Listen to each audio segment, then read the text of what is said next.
Hello everyone, I'm the DreamTeller and I'm here to help you today. I know you use this video to fall asleep, so before that, like the video and subscribe to the channel. Also, where are you from and what time are you watching? Now get comfortable and relax.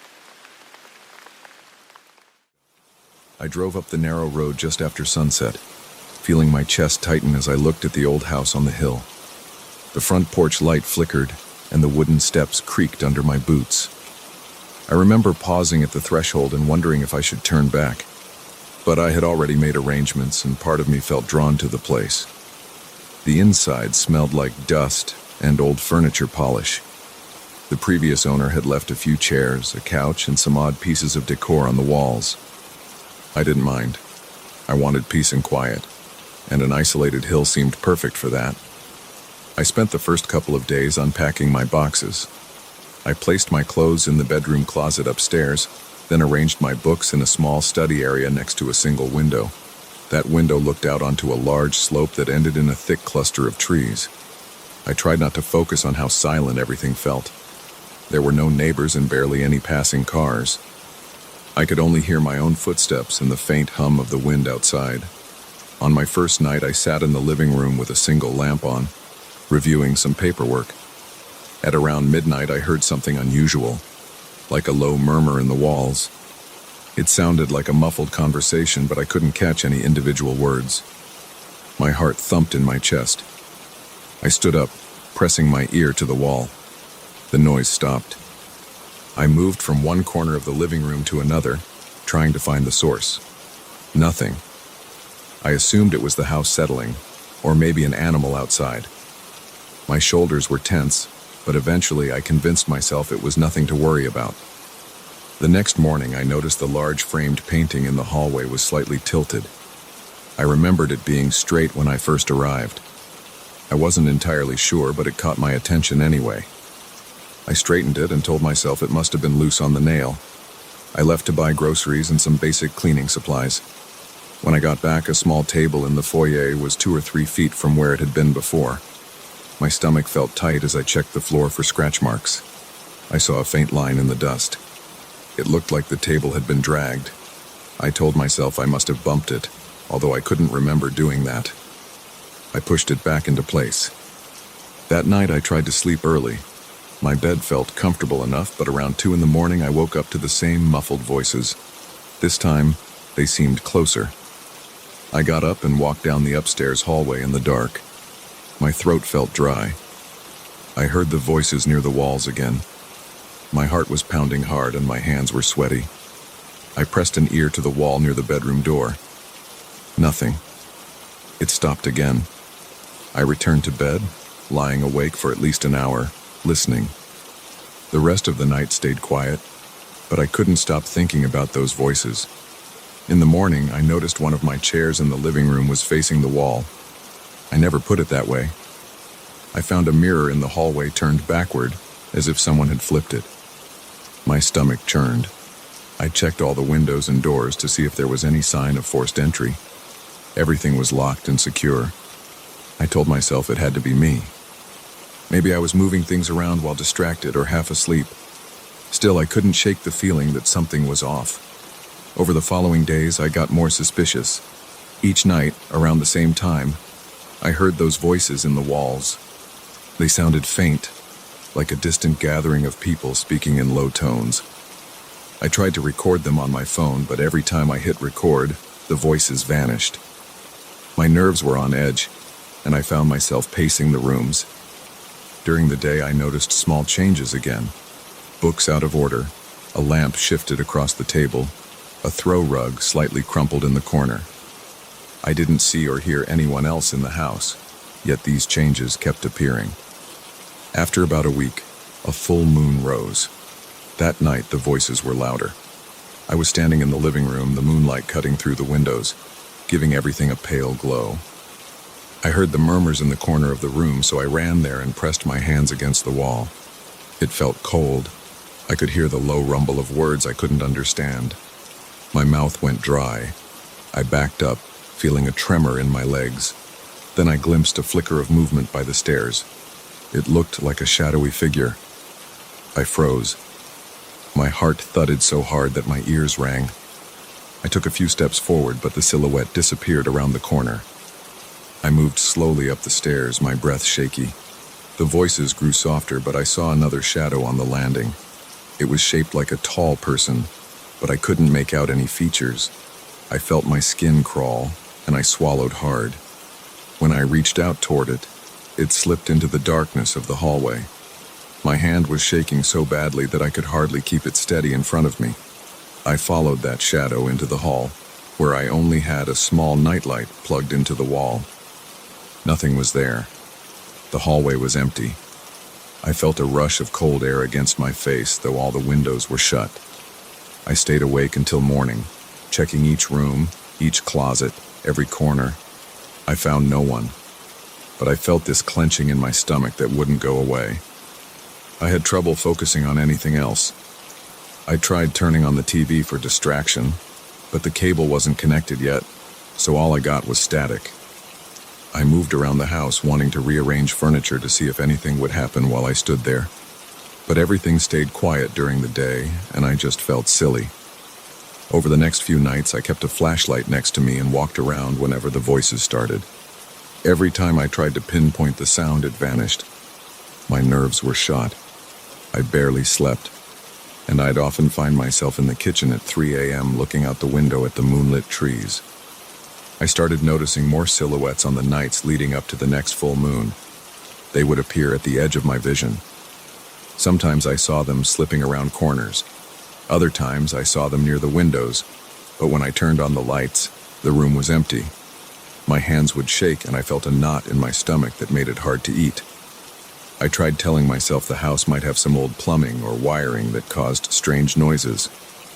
Maybe my exhaustion was making me see things, but the furniture kept moving, and I could see the marks in the dust or on the floor, proving that something or someone had dragged a chair or a table.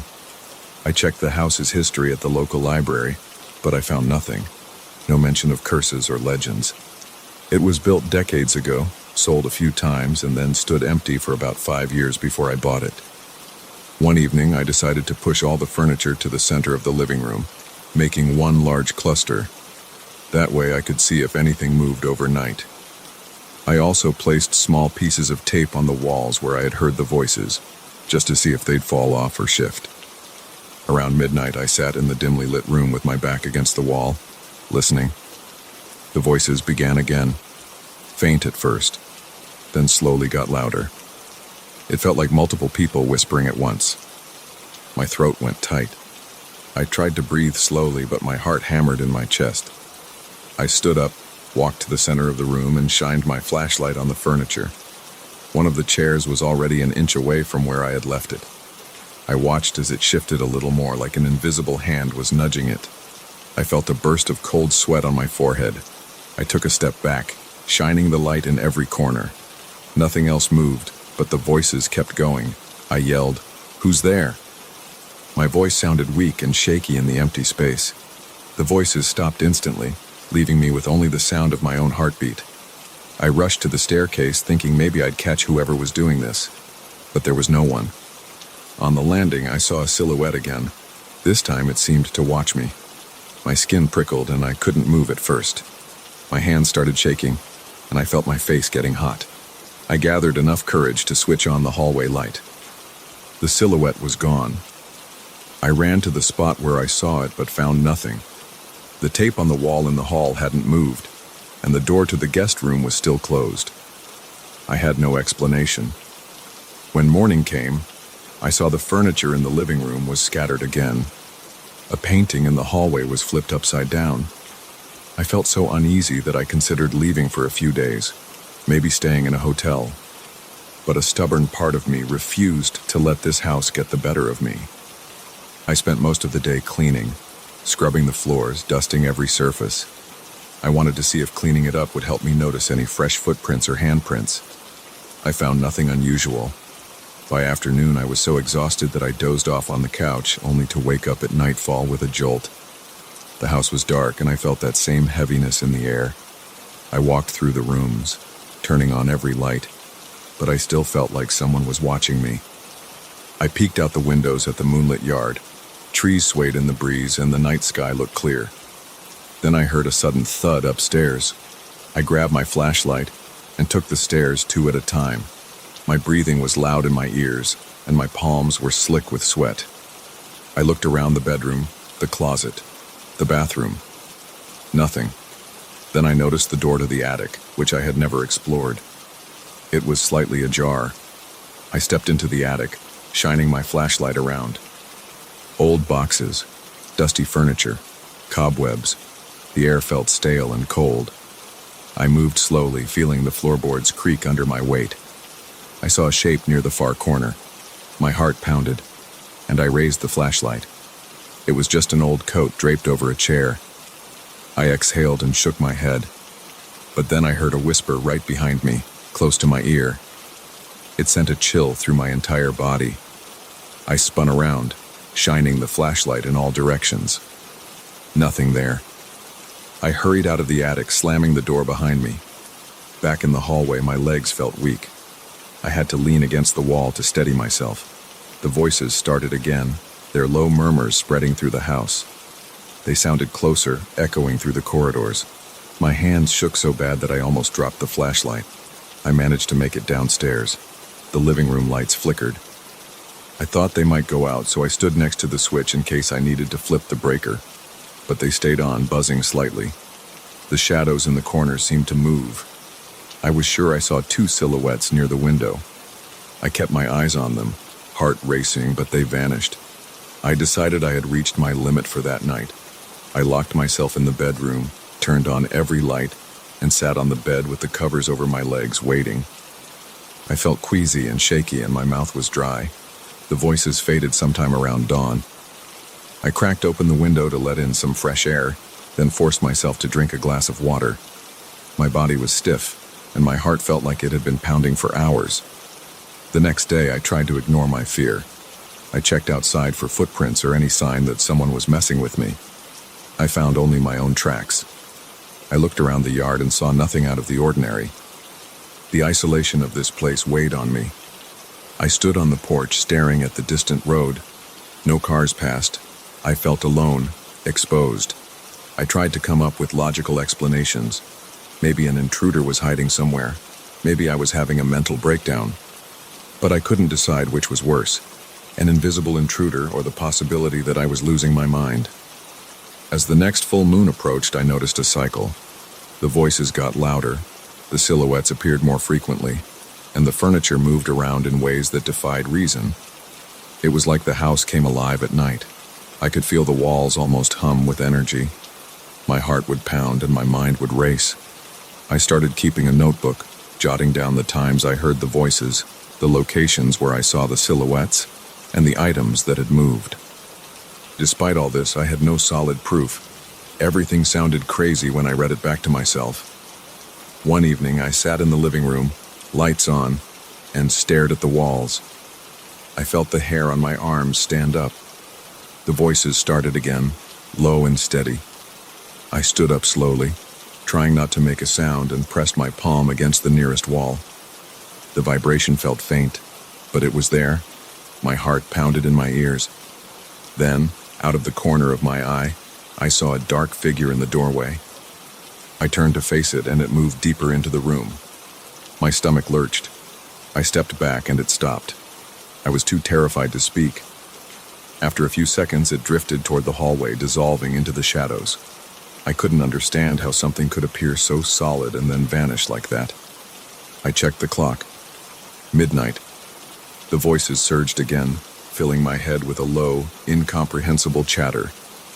My pulse raced, and I gritted my teeth, determined not to run. I felt a cold draft wash over me. I looked at the furniture. A small side table slid a few inches across the floor in plain sight. My whole body tensed. A framed photo on that table toppled over. My breath caught in my throat, and I couldn't move or speak. Eventually, the voices faded, and I was left in the silent house. I realized my shirt was soaked in sweat, and my hands were trembling. I looked around at the scattered furniture, the tilted pictures, the flickering lights. I wondered if this was all in my head or if the house had its own presence that toyed with me at night. I honestly couldn't tell anymore. All I know is that these things keep happening, and I'm here, stuck on this hill, listening to voices in the walls. I still haven't figured out whether I'm dealing with a living house or my own unraveling mind. At this point, I'm not sure which possibility scares me more. I keep thinking about leaving, but something in me refuses to abandon this place just yet. I feel drawn to it, even as I dread the nights. Every time the moon grows fuller, the activity ramps up again. The silhouettes appear in the hallways. The voices ring through the walls and the furniture moves on its own. I never know what I'll face when I turn a corner. But for now, I stay. I listen, and I wait, hoping I'll find some answer in the darkness.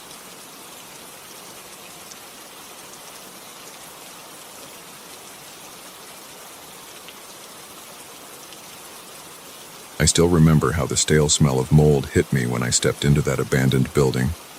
The boards creaked, and every step felt like it could break through the floor. I had my flashlight in one hand and my phone in the other, hoping to record some quick shots of the place for my reference. It was supposed to be a simple exploration mission. I thought I'd find old beams, maybe a few interesting door frames, or some decorative trim that I could salvage for my personal projects. Instead, I found that dusty, grimy window leaning against a broken wall in the back of a large empty room. Its frame was dark, chipped, and covered in spider webs. The glass was cloudy in some spots, but intact. I picked it up out of pure curiosity, wiped a spot with my sleeve, and realized it had a strange thickness to it, almost like it had been made with some old method of glass making. My decision to bring it back to my studio seemed harmless at the time. I want to be very clear about what I saw next. When I lifted that window and held it upright, the outside view behind it didn't match the room. It wasn't a reflection, and it wasn't the rest of the building.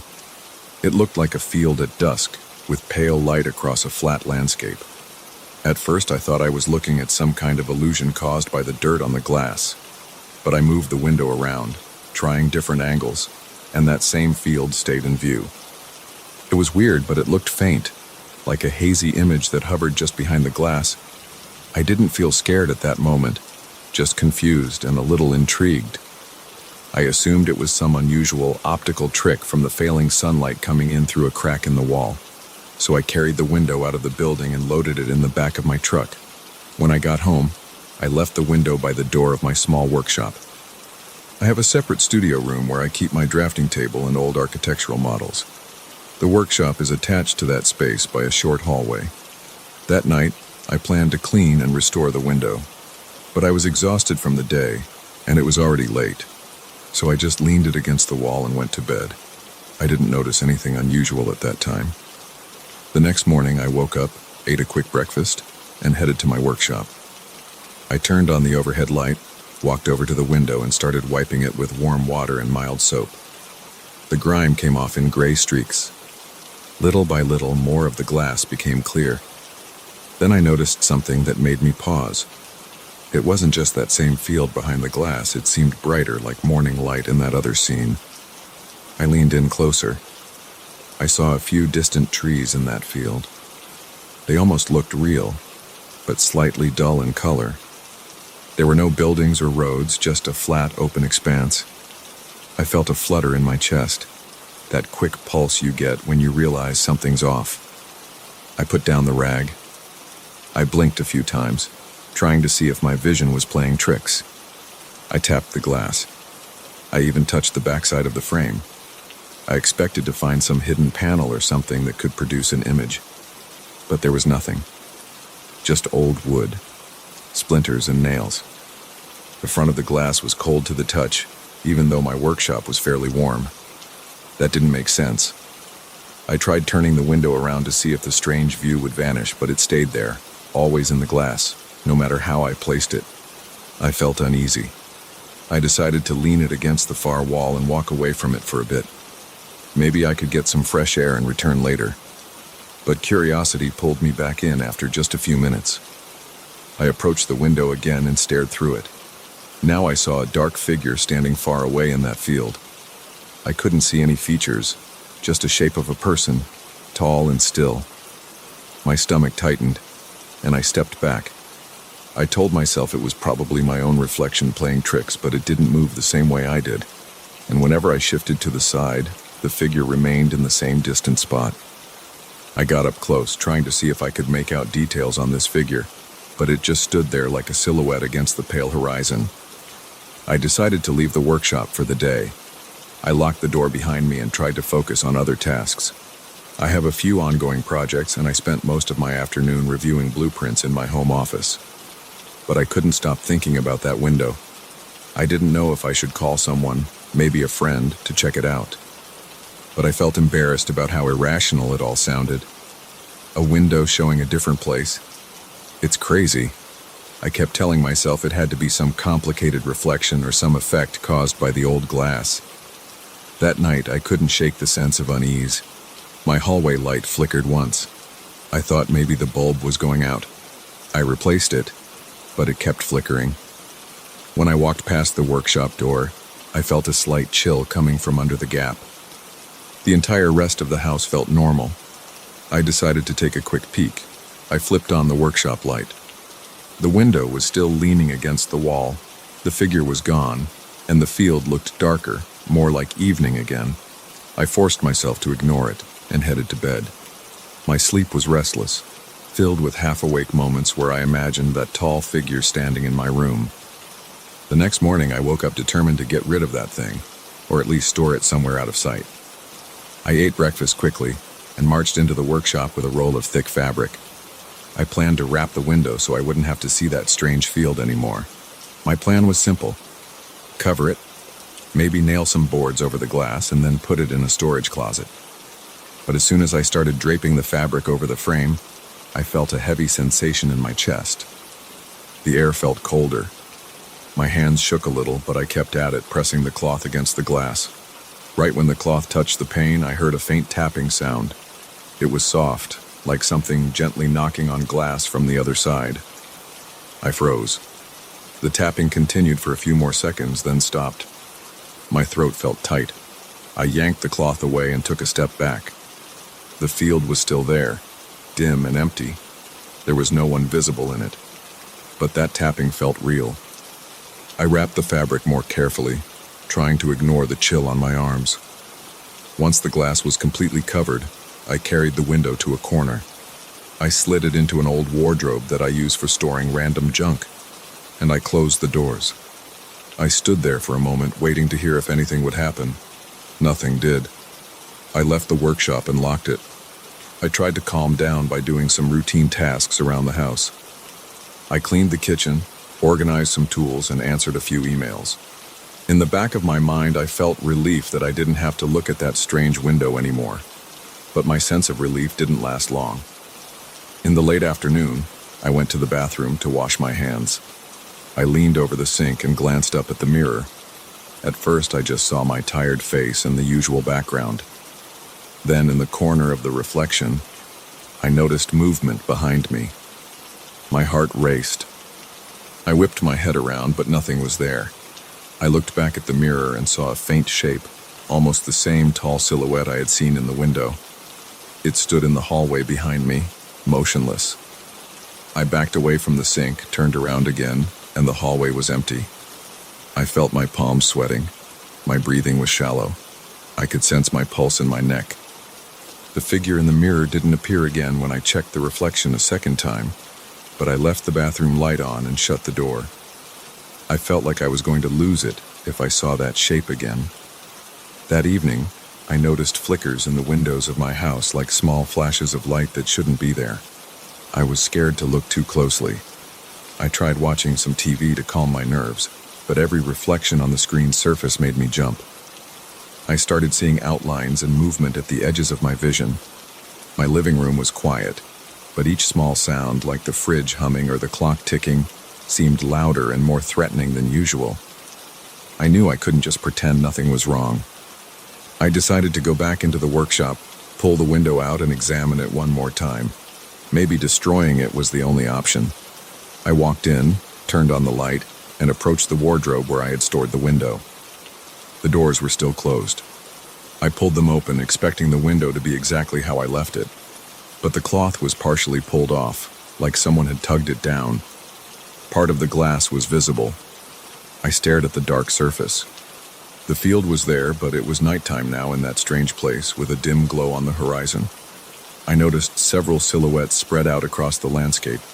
Not just one. It looked like 4 or 5 figures standing in different spots. I couldn't see their faces. They just stood there facing me. My stomach churned. My heartbeat pounded in my ears. I felt the sudden urge to slam the wardrobe doors shut. But I also felt compelled to look closer. I forced myself to step forward. My palms were damp. My throat was dry. I told myself I needed to see if these figures were actually moving, or if they were just illusions stuck in place. I leaned in, focusing on one figure that seemed a bit closer to the glass than the others. Right then, I heard that tapping again, this time louder and more insistent. It sounded like someone knocking on a window from the outside, but with more force. I jumped back and nearly tripped over a stool. The tapping stopped for a moment, then started again. My hands were shaking so badly I could barely keep the flashlight steady. I muttered something like, "What do you want?" under my breath, even though I didn't expect any answer. There was no voice from the other side, just another round of taps. I couldn't stand it anymore. I grabbed a hammer and put it against the glass, ready to smash it. But a shiver ran through me and the hair on my arm stood up.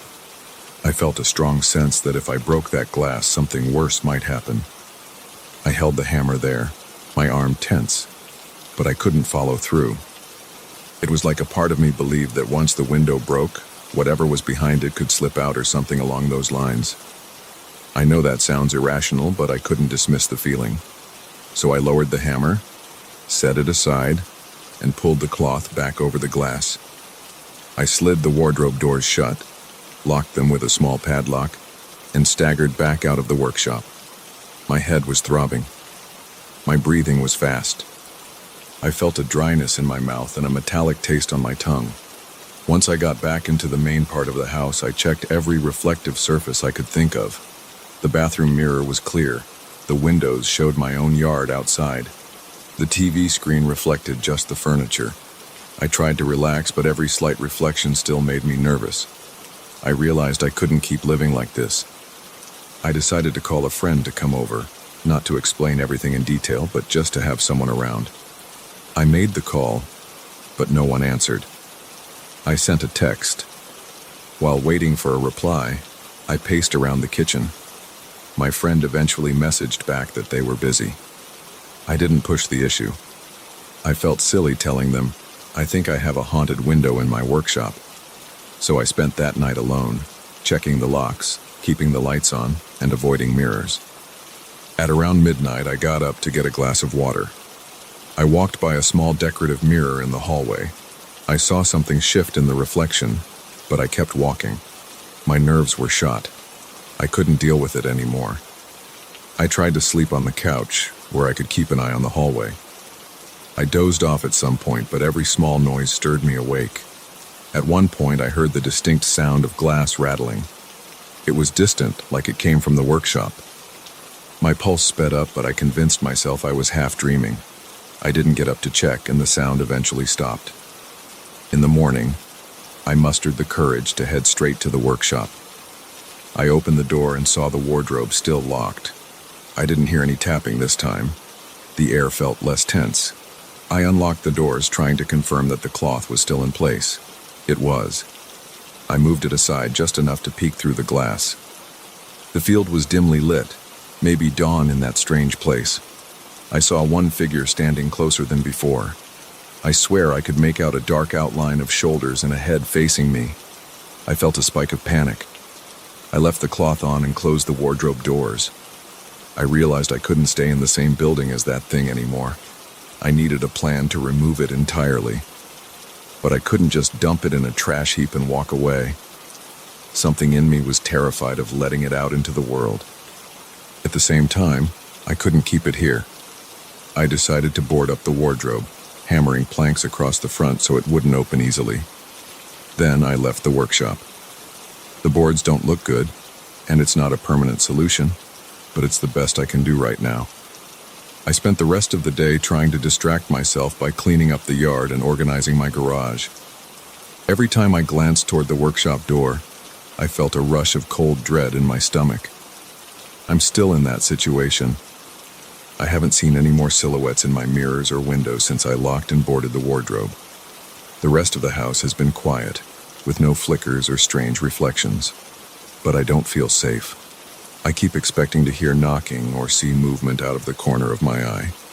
My plan is to haul that window out to some remote location and leave it there. I don't know if that will solve the problem, but I can't live with it here. I'm still working up the nerve to do it. Sometimes I wonder if those shapes behind the glass are actually people, or maybe there's something else just appearing as people to mess with me. I don't know. I'm not even sure I want to know. For now, all I can do is keep the window locked away, avoid any reflections that make me uneasy, and hope that these figures stay behind the glass. I didn't sign up for any of this. I just wanted a decorative piece for my studio. I never expected to bring home a window that shows a world with silent watchers who seem too aware of my presence. My heart still races when I hear the faintest tapping sound.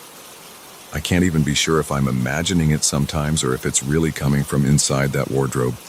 I just want this to end. I want my home to feel like my own space again. I'm going to decide on a day soon, when I have the courage, to take that window far away and leave it there, still covered, still hidden, and hope that the watchers don't follow me back. Until then, I'll keep my doors locked, my curtains drawn, and my eyes down when I pass by mirrors. I've learned my lesson. Some things are better left undiscovered, and I'm pretty sure this window is one of them.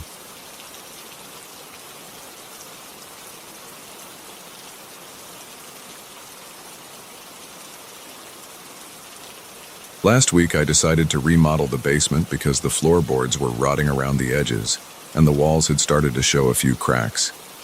I didn't want to leave any loose ends or hidden damage. I had no idea that a simple weekend project would turn into something that keeps me awake at night. I want to tell this story as straight as possible because I don't want to lose myself in fancy words. I'm not sure who will believe me, but I need to get it off my chest. Every single thing I'm about to say happened exactly as I remember. I started that weekend early on Saturday.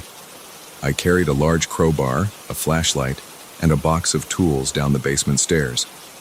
The light above the stairs was weak, so I had to rely on my flashlight. The air smelled damp like old laundry. I remember kicking aside some mildewed cardboard boxes and an old chair with a broken leg.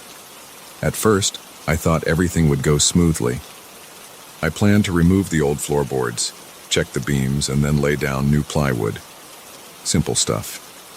By mid-afternoon, I had pried up most of the boards near the center of the basement. Then I spotted something wedged in a small gap between two beams. It looked like a book, maybe an old ledger or something.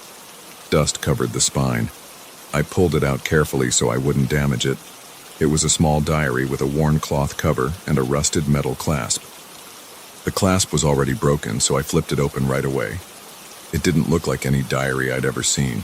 There were no dates in the margins. The handwriting was uneven, sometimes rushed and sometimes neat. The pages had dark smudges that I assumed were old water stains. At first, I scanned a few lines and couldn't make sense of it. Then I found a part that described someone walking down the basement stairs and disappearing.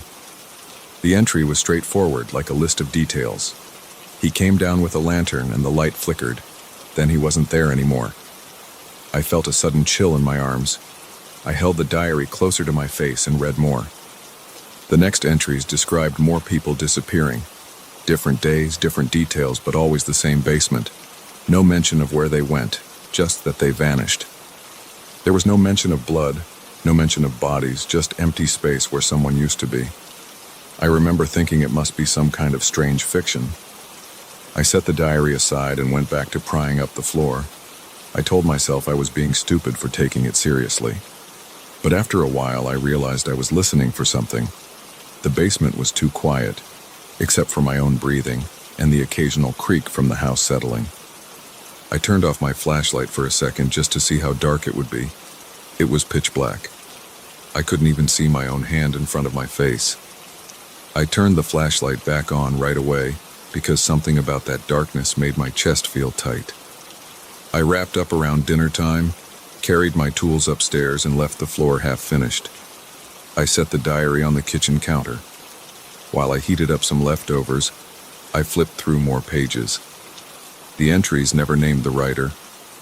They never gave a year or even a hint about the time period, but the entries kept mentioning the basement.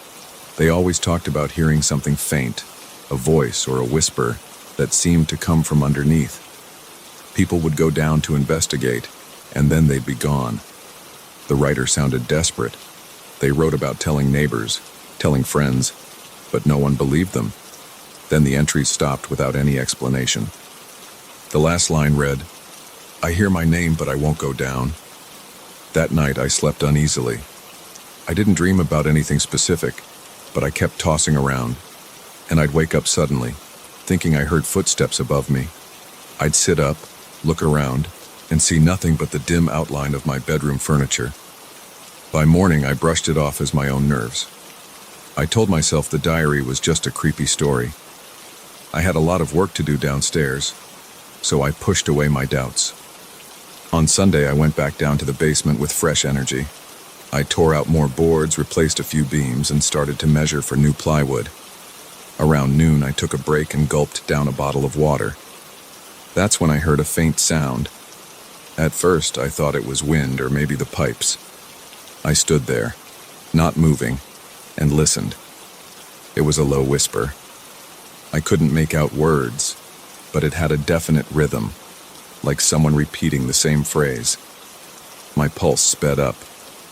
I walked around, shining my flashlight into each corner. The place was empty. The walls were bare. The sound stopped. I told myself it had to be the house settling or a draft. But my hands felt shaky. I forced myself to keep working. By late afternoon, I had the new plywood in place. The basement looked cleaner and safer. I tried to forget about the whispering, but it stayed in the back of my mind. When I finally went back upstairs, I felt relieved.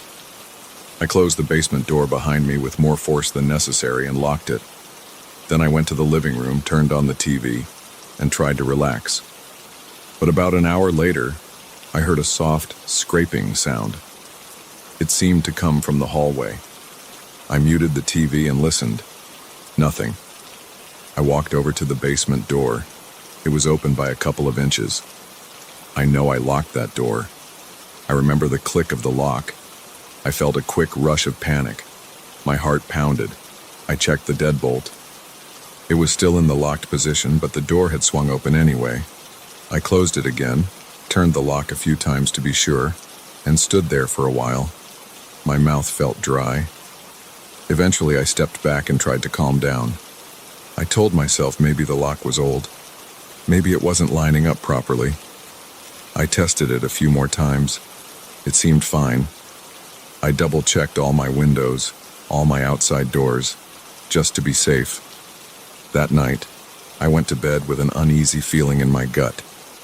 Around 3 in the morning, I woke up from a dream. My heart was racing. The dream was gone from my memory, but I felt sweaty and disoriented. I switched on my lamp. Then I heard it, a quiet voice calling my name from somewhere downstairs. It was very faint, but it sounded so clear, like somebody standing at the bottom of the stairs. My whole body tensed. My mind started racing with all the possible explanations: an intruder, a prank, or maybe I'd just gone nuts. I got up, grabbed a baseball bat from the closet, and crept into the hallway. I flicked on every light switch I could find. I reached the top of the basement stairs and looked down. It was dark. Nothing moved. I opened the door slowly, one step at a time, shining a flashlight into every corner. The basement was empty. I didn't sleep well after that. Over the next few days, I tried to ignore what happened. I went to work. I went through my regular routine, but each night I'd get home and check the basement. The door was always secure when I first looked at it. I'd go about my evening, make some dinner, watch a little TV, take a shower. Then, out of nowhere, I'd feel this heaviness in the air. I'd check the door, and it would be open again. There was never any sign of forced entry, and I couldn't see a reason for it. It just kept happening. I stopped leaving the diary in the kitchen. I put it in a box in my closet, hoping maybe that would help me forget it. But it didn't change anything. One evening, I decided to seal the basement for good. I bought heavy-duty boards and nails. I blocked off the entire doorway. I hammered until my arms were sore. I tested it, pushed on it with all my strength, and it held firm. There was no way to open that door from either side without some serious effort. I felt a surge of relief. I told myself it was over. If the door couldn't open, the basement couldn't bother me. That night, I slept harder than I had in days. I woke up the next morning feeling a small wave of hope. But when I went to the hallway, I saw that the boards had been pried loose, and the door was open. The boards lay on the floor, nails bent and scattered. My stomach lurched. I stood there for a long moment, not moving, listening to my heartbeat pounding in my ears. Then I felt a cold sensation across my shoulders, like someone was standing right behind me. I spun around, but I saw no one. I had no idea how to explain it. I didn't see scratches or any sign of a tool. The boards were just torn off as if they'd been peeled away. I stayed home from work that day. I kept every light on in the house. I walked from room to room, checking closets, cabinets, under beds. I didn't find anything unusual except for that damn door. It stayed open no matter how many times I closed it. By evening, I was mentally exhausted. I tried calling a friend, but I didn't know how to explain what was happening without sounding crazy. I just said I was having a rough time and couldn't sleep. We talked about random things for a while, and I felt a bit better. When night fell, I thought about sleeping in my car. But I stayed inside, locked myself in my bedroom, and propped a chair under the doorknob. I left the lights on. My plan was to keep an eye on the hallway. Maybe I'd catch whoever was messing with me. But around midnight, I dozed off. I woke up a few hours later, right as I heard that whisper again. It said my name in a slow, drawn-out way. My skin crawled. I realized my bedroom door was wide open, and the chair I'd wedged under the knob was pushed aside. I froze in place, breathing in short gasps. My mouth was dry, and I noticed sweat on my forehead. I forced myself to get out of bed.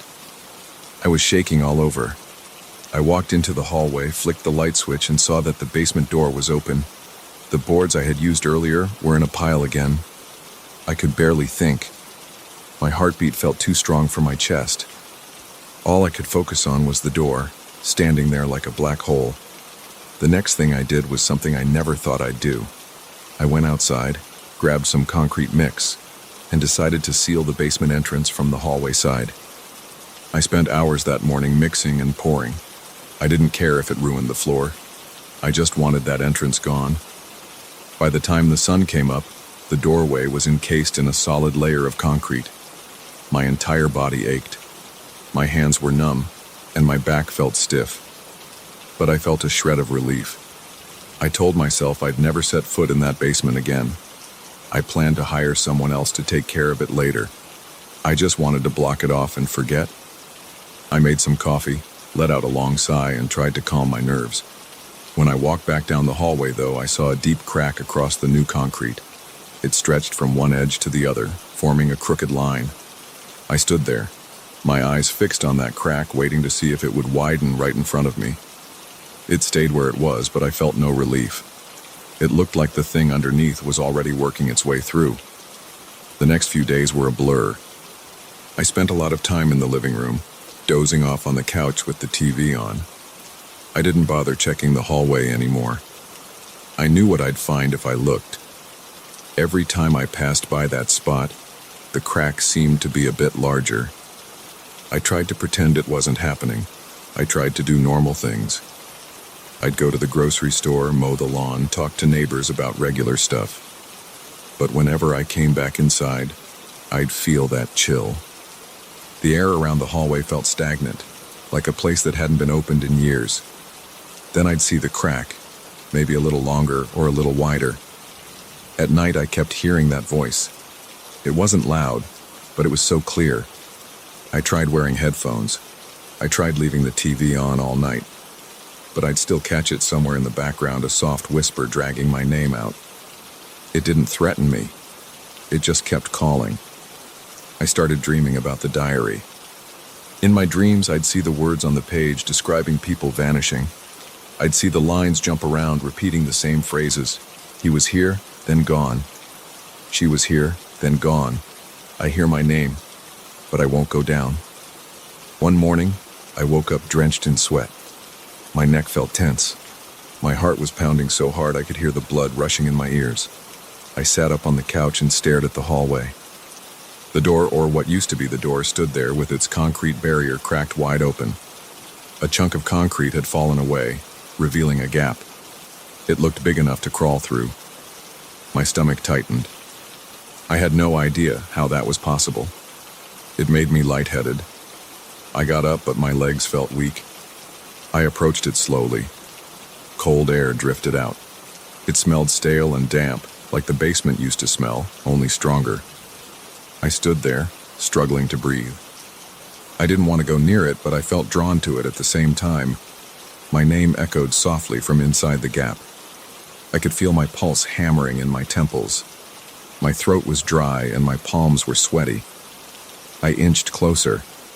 I could see a faint shape beyond the opening, maybe just the walls or the new boards I installed. Then the whisper got louder, right in my ear, even though no one stood beside me. I stepped back. I ran to the bedroom, grabbed the diary from the closet and flipped through it looking for some clue. I wanted a page that said how to stop this, how to make it go away. But there was nothing. Only those stories of people who had walked down the stairs and never came back. My hands shook so badly I could barely hold the book. I looked at the final line again. I hear my name, but I won't go down.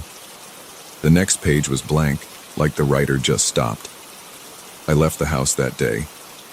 I got in my car and drove around for a while. I ended up at a diner on the edge of town, drinking coffee until the sun went down again. I didn't know where else to go. I felt silly, but I was terrified to go home. I stayed out late, then drove back, hoping I'd find everything normal. It wasn't. The gap in the concrete was bigger. The door behind it was open, and the basement stairs were visible in the dim light from the hallway. The smell of wet earth hung in the air. I tried to close it off with a tarp and some duct tape, but the tarp kept pulling away as if from an unseen draft. Now I hear my name every night, and I see the open door every morning. I push it shut, or block it, or seal it, but it doesn't matter. It opens again. The whisper follows me from room to room, low and constant, dragging out each letter of my name until my hair stands on end. I don't know what it wants. I don't even know if there's anything physical down there. I just know that something is calling me, and no matter what I do, it won't stop. I'm writing this because I hope someone else might have an explanation. The diary warned about this. It said people disappeared. I haven't gone down those stairs since I finished the remodeling, and I won't. But I'm scared that one night I'll wake up and find myself standing at the threshold, not by choice. I'm scared that one day I'll give in to that voice because it won't leave me alone. I've run out of ways to block it. I've run out of excuses to pretend it's not there. I can only stay awake for so long. When I close my eyes, I see the shape of the basement doorway standing open, and I feel my body tense up. My only plan now is to stay out of the house as much as I can. But even when I'm gone, I imagine I hear the whisper in the back of my mind. It's always calling, always there, and I can't outrun it. I don't think anyone can.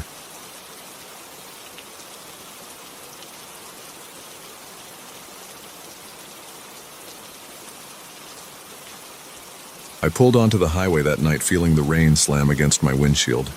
My wipers made short, jerky movements. The road was empty, and I could barely see beyond a few yards. Every time I passed a mile marker, I checked the radio just to have some background noise. Most stations were just static, and I felt my grip tighten on the wheel. I was an hour behind schedule, and I wanted to get home. The storm showed no signs of calming down. Water kept spraying up from the tires, and the wind made my car swerve a bit. I turned the dial, hoping to find anything that would keep me awake. That was when I caught a faint voice. It sounded like someone was speaking, but I couldn't make out the words. My eyes flicked to the radio. I turned it up. The voice came in clearer for a second, then faded to static. I thought I heard someone say, "Help," but it sounded garbled. I glanced around the empty highway and only saw dark pavement. I leaned forward trying to catch the voice again. Then it returned, clearer. "Please help. Stuck. Need help." I felt my stomach tighten. I drove a little slower, scanning the side of the road. I cracked my window. Rain blew in, soaking my arm. The voice repeated a few words. "Stuck. Can't get out. Need help." I checked my side mirrors and braked. I pulled onto the shoulder and let my hazard lights flicker. My headlights cut through the rain, showing only the guardrail and some bushes that were bending under the wind. I listened, waiting. The voice kept breaking in and out of static. I wondered if there had been a wreck or someone had run off the road. I turned off the engine. The radio kept transmitting that voice, which was strange. Usually, when I killed the power, the radio went dead, but it stayed on, a dull glow in the dash. The voice said, "I'm here. I'm right here." It sounded close, like the person was just outside the car door. My heart pounded in my chest. I grabbed my flashlight from the glove compartment and stepped out into the storm. Rain pelted my head and shoulders. My jacket wasn't thick enough to keep out the cold, so I hunched forward and walked around the car. I pointed the flashlight toward the guardrail and the ditch on the other side. I didn't see any broken-down vehicle or any sign of someone waving for help. The air smelled of wet asphalt and mud. Thunder rumbled overhead and lightning lit up the sky for an instant. I squinted, trying to see if anyone was there. Nothing, just bushes and puddles. I shouted, "Hello? Is anyone there?" The wind swallowed my words. I waited, shining my flashlight around the area. No movement, no shapes. I walked a few steps down the shoulder, but the mud got thick and I felt my shoes sinking. I stood still for a moment, listening. I heard the rain, the wind, and my own breathing. There was no other sound. Yet I still felt watched, like there were eyes on me. My neck prickled and I turned around quickly, sweeping the light. There was nothing. I rushed back to my car. When I got inside, I slammed the door and locked it. My seat was wet from my clothes and I felt water drip down my temples. My heart was racing. I breathed heavily, trying to calm down. The radio wasn't making any noise now. It was just silent. I tried the engine. It fired up like normal and the radio turned back to static. I fiddled with the dial for a second, but the voice didn't return. I kept looking over my shoulder, half expecting to see someone in the back seat. But it was empty. I pulled back onto the highway, driving slowly. I couldn't stop wondering if I'd imagined that voice. Maybe the storm had made me hear strange signals, but I was sure I heard someone asking for help. That stuck with me all the way home. Over the next few days, I tried to brush it off. I went to work, handled my normal routines, and avoided talking about the incident. Every time I got in my car, though, I felt uneasy. I would glance at the radio, half expecting it to turn on by itself and start talking. But nothing happened. It stayed silent, just normal static when I tried the same station. I told myself it was a one-time thing. Then, on Thursday morning, while I was sitting at a red light, the radio crackled. My heart jumped into my throat. I turned the volume up. That same voice said, "Why didn't you help? You heard me." I froze. Cars behind me honked because the light had turned green, but my foot stayed on the brake. The voice repeated, "You heard me." It was calm, not frantic like before. Finally, I snapped out of it and hit the gas, nearly running the yellow. My hands shook on the wheel. I felt a cold sweat on the back of my neck. At work, I couldn't focus. I kept hearing that voice in my head. By the time I drove home, I was paranoid. The radio stayed off, but I checked it every few minutes. That night, I had trouble sleeping. I stared at the ceiling, waiting for my phone or any device to start speaking. My bedroom was quiet, but I felt like something else was there. I got up, checked my closets, and opened the front door to look outside. The street was empty, no sign of anything unusual. Still, I locked every window and door before going back to bed. The following day, I decided to leave the radio off in the car. I had to get groceries. I made sure the dial was set to a clear station. I drove with the windows cracked, hoping the fresh air would calm me. Halfway to the store, I heard static even though the radio was off. It was faint, like a whisper. I looked at the display. It wasn't lit. The static grew louder, and then I heard the voice. "You can't ignore me." I slammed my fist on the dash. I felt my heart pounding, and I pulled into the nearest parking lot. I turned the car off and sat in silence. Nothing. My phone didn't make any noise. The radio was off, but my ears still rang with those words. I felt like I was losing it. When I got home, I dropped the groceries on the table and ran straight to my bathroom. I splashed cold water on my face. I stared at my reflection, trying to steady my breathing. My hands trembled. I could feel my heart thumping in my chest. My shirt felt damp with sweat. Then I heard something from the living room. It was that same static. I froze. The bathroom door was open, and I could see a faint glow coming from my living room TV. I hadn't turned it on. I walked slowly toward it, my stomach twisting. The TV was on a blank channel, just white noise on the screen. Then the voice crackled. "I know who you are. I know what you did." My knees felt weak. I grabbed the back of a chair to keep myself upright. I pressed the power button on the TV. It turned off, but the voice kept going for a second before fading away. That night, I couldn't eat. My appetite was gone. I sat on my couch, phone in hand, thinking about calling someone. But what would I say? That my radio and TV were talking to me in a voice that wanted help? No one would believe me. I decided to ignore it and focus on something else. I tried to watch a normal program, but the static noise kept popping into my head, repeating that line, "I know who you are." By Saturday, I could barely think about anything else. Every time I stepped outside, I felt like I was being watched. I heard rustling sounds near my windows. My phone's speaker hissed sometimes, even when I wasn't playing anything. That afternoon, I was in the kitchen washing dishes when I heard a crackling sound behind me. I whipped around and my phone's screen lit up by itself. A notification popped up, but it vanished so quickly I couldn't read it. Then the voice came through the phone's speaker, sounding closer than ever. It whispered details about my past. It said things I'd never told anyone. My stomach churned. I dropped the plate in the sink and it clattered around. My breath caught in my throat. I ran to the bedroom and slammed the door. I grabbed my phone and tried turning it off. The screen went black, but I still heard faint static. I threw the phone on the bed and it slid off, landing on the floor. I sat there for a minute, pressing my palms to my ears. My body was shaky, and I felt a tightness in my chest. I focused on breathing, in and out. Eventually, the static faded. The room felt hot. Sweat dripped down my neck. That evening, I decided to leave the house for a while. I just needed to walk and clear my head. I stepped outside. The sun was low and the air was humid. I walked around my block trying to pay attention to the world around me. I watched the few cars that passed and listened to the hum of air conditioners. I inhaled the smell of wet grass from the storm earlier in the week. For a while, I felt calmer. Then I noticed a flicker in the streetlight above me.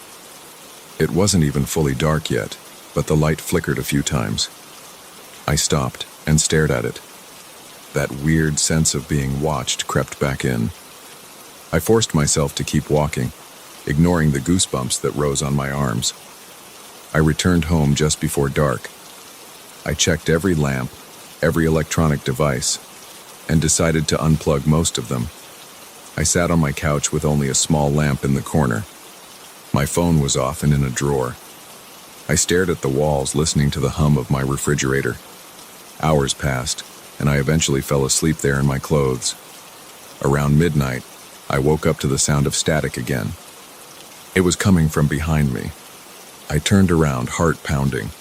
My old radio clock in the kitchen was glowing, even though I'd unplugged it. I stood up, knees trembling, and took a step toward it. The static grew louder. Then the voice said my name. It was calm, almost casual. It said, "You can't run from me." I grabbed the clock and yanked the cord from the wall, but it kept running for a few seconds. Finally, it went dead in my hands. I felt a chill spread through my whole body. I spent the rest of the night with my back to the wall staring at the radio clock. I didn't dare close my eyes. When morning arrived, I felt dizzy and exhausted. I needed answers, but I had no idea where to look. I cleaned up, got dressed, and left the house. I didn't plan where I was going, I just drove trying to distract myself. I ended up on a country road near the spot where I first heard that voice. It was cloudy, but not raining. The road was quiet. I pulled over and got out. I walked to the guardrail and looked down at the ditch. The mud was dried up. I saw footprints, maybe mine from that night, but no sign of anything else. I stood there, waiting to feel something or see something. There was a slight breeze that ruffled my hair. I felt a tightness in my chest again, but I tried to steady my breathing. Then I heard it. A crackling sound from my car. My windows were down, and I could tell the radio had turned itself on. The voice was calling to me, but I couldn't make out the words. I walked back, my legs feeling heavy. The voice sounded faint and distorted. As I got closer, I heard it say, "It's not over." I leaned into the driver's seat and switched the radio off. It refused to shut up at first. The static growled. My finger pressed the button over and over. Finally, the sound stopped. I stood there, heart beating fast. I realized I couldn't fix this by checking cables or ignoring it. This thing, whatever it was, had latched onto me. It knew things about me that no one else knew. It spoke my name, and it followed me outside the car and into my home. I grabbed the steering wheel and closed my eyes for a second. My mind raced with the memory of that night. I remembered standing in the storm, shouting into the darkness, thinking I was doing the right thing. Maybe I had missed something, but there was no sign of another person that night. I saw no broken down car, no crash, nothing. Now I had this presence that wouldn't leave me alone. I felt a surge of anger in my chest. My hands shook, but I tried to stay in control. I climbed into the driver's seat and slammed the door. I stared at the radio. It was dark and silent now. I clenched my jaw and turned the key. The engine started with a low rumble. On the drive home, I stayed alert. I kept waiting for static. I kept checking my mirrors, worried I might see a shape in the back seat. Nothing happened. When I got home, the house felt normal. No lights were flickering, no strange noises. My phone stayed off. I placed it on the kitchen counter, but it didn't light up or hiss. That night I sat in silence again. I listened to my breathing and the occasional creak of the house. My eyes were heavy and my nerves were frayed. I wanted to sleep, but I couldn't shake the feeling that I wasn't alone. I forced myself to stand up and walk to my bed. I lay down, staring at the ceiling. Eventually, my eyes closed. I don't know how much time passed before I woke up. There was no voice, no static. The house was quiet. I felt a small sense of relief, but my heart was still pounding. I sat up, rubbed my face, and noticed my hands weren't shaking as much. I got up, went to the kitchen, and poured a glass of water. I expected some sign that the presence was still there, but nothing happened. Still, I know it's not gone. I feel it sometimes, like an itch in the back of my mind. I catch a flicker of static on my TV screen or a crackle in the car speakers. I'm on edge, waiting for that voice to slip through again. I haven't told anyone, and I'm not sure I ever will. It knows things about me that I'd rather keep hidden, and it's not afraid to use that knowledge. For now, I live with it. I keep my phone off more often. I unplug my devices at night. I drive with the radio silent. If it wants to speak, it'll find a way. And when it does, I'll be waiting, trying to hold on to whatever courage I have left. I can't see it, but I feel it. I don't know how long I can stand this, but I have no choice. The voice found me on a lonely highway, and it's been with me ever since. I can't escape it. I can only hope it goes quiet, but it never stays quiet for long.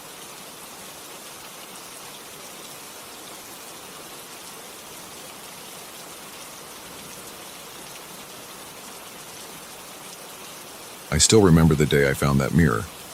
It was a Saturday afternoon and I was walking through this rundown flea market on the outskirts of town. The air smelled like old furniture and dust. My shirt stuck to my back because it was so hot, and I just wanted to get home. But then I saw the mirror leaning against a table full of cracked vases and rusty doorknobs. It had a wooden frame with thin carvings around the edges, kind of scratched up and faded. I wasn't looking for a mirror, but I felt like it stood out.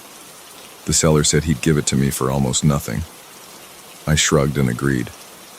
I figured I could hang it in my bedroom or maybe fix it up if I felt ambitious. I didn't think too hard about it at the time. I just paid the man and hauled it to my car. I got home and carried the mirror inside. It was heavier than it looked. I put it in my bedroom right on top of an old dresser near the closet. I noticed that the glass had tiny dark spots around the edges as if the silver backing was worn. The frame had scratches, but nothing too bad. It was just an old mirror. I didn't think about it much. I spent the rest of the day doing chores, paying bills, and flipping through TV channels. By midnight, I was half asleep on my couch.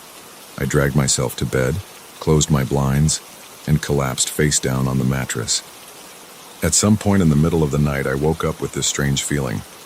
I couldn't pinpoint it, but I felt uneasy. My room was silent. The fan on my ceiling rattled a little, but that was normal. When I opened my eyes, I saw a dim glow coming from near the dresser. The blinds were shut, so it wasn't moonlight. It took me a second to realize the glow was coming from the mirror. It wasn't bright, but I could see the faint outline of the frame and the glass. I blinked a few times, trying to shake off the sleep, and I told myself it was just some reflection from a streetlight outside. I turned over and tried to go back to sleep. The next morning, I didn't notice anything off. The mirror looked normal in daylight. I got dressed and went to work. I left the house without a second thought. That evening, I came back, made a frozen dinner, and watched TV. Nothing unusual happened until I went to bed. Once again, I woke up in the dark. This time my eyes flew open because I heard a thump, like something fell over. I sat up fast and looked around my room. Nothing was on the floor. My lamp was still on the nightstand. My shoes were where I'd left them. But the mirror looked different. The reflection showed an extra chair by my closet, a small wooden chair I didn't own. In real life, there was just empty space. I stared at the spot in the room where the chair appeared in the reflection. There was nothing there. I shifted my gaze back to the mirror, and that old wooden chair was right there, clear as day in the reflection. My mouth went dry. My scalp tingled. I squinted, rubbing my eyes, but the chair stayed in the mirror's reflection. I turned on the overhead light. The mirror's reflection then showed only what was actually there. The chair was gone. I stood there in my pajamas, heart pounding, trying to figure out what I'd seen. I looked behind the mirror, under the dresser, in the closet. There was nothing. I reminded myself I was tired. Maybe it was a half-dream. I turned off the light again and the mirror was just dark. No extra furniture. I felt silly for letting it get to me. I got back under the covers, flipped onto my side, and eventually drifted off. The next night I braced myself before going to sleep. I shut the door to my bedroom and made sure the windows were locked.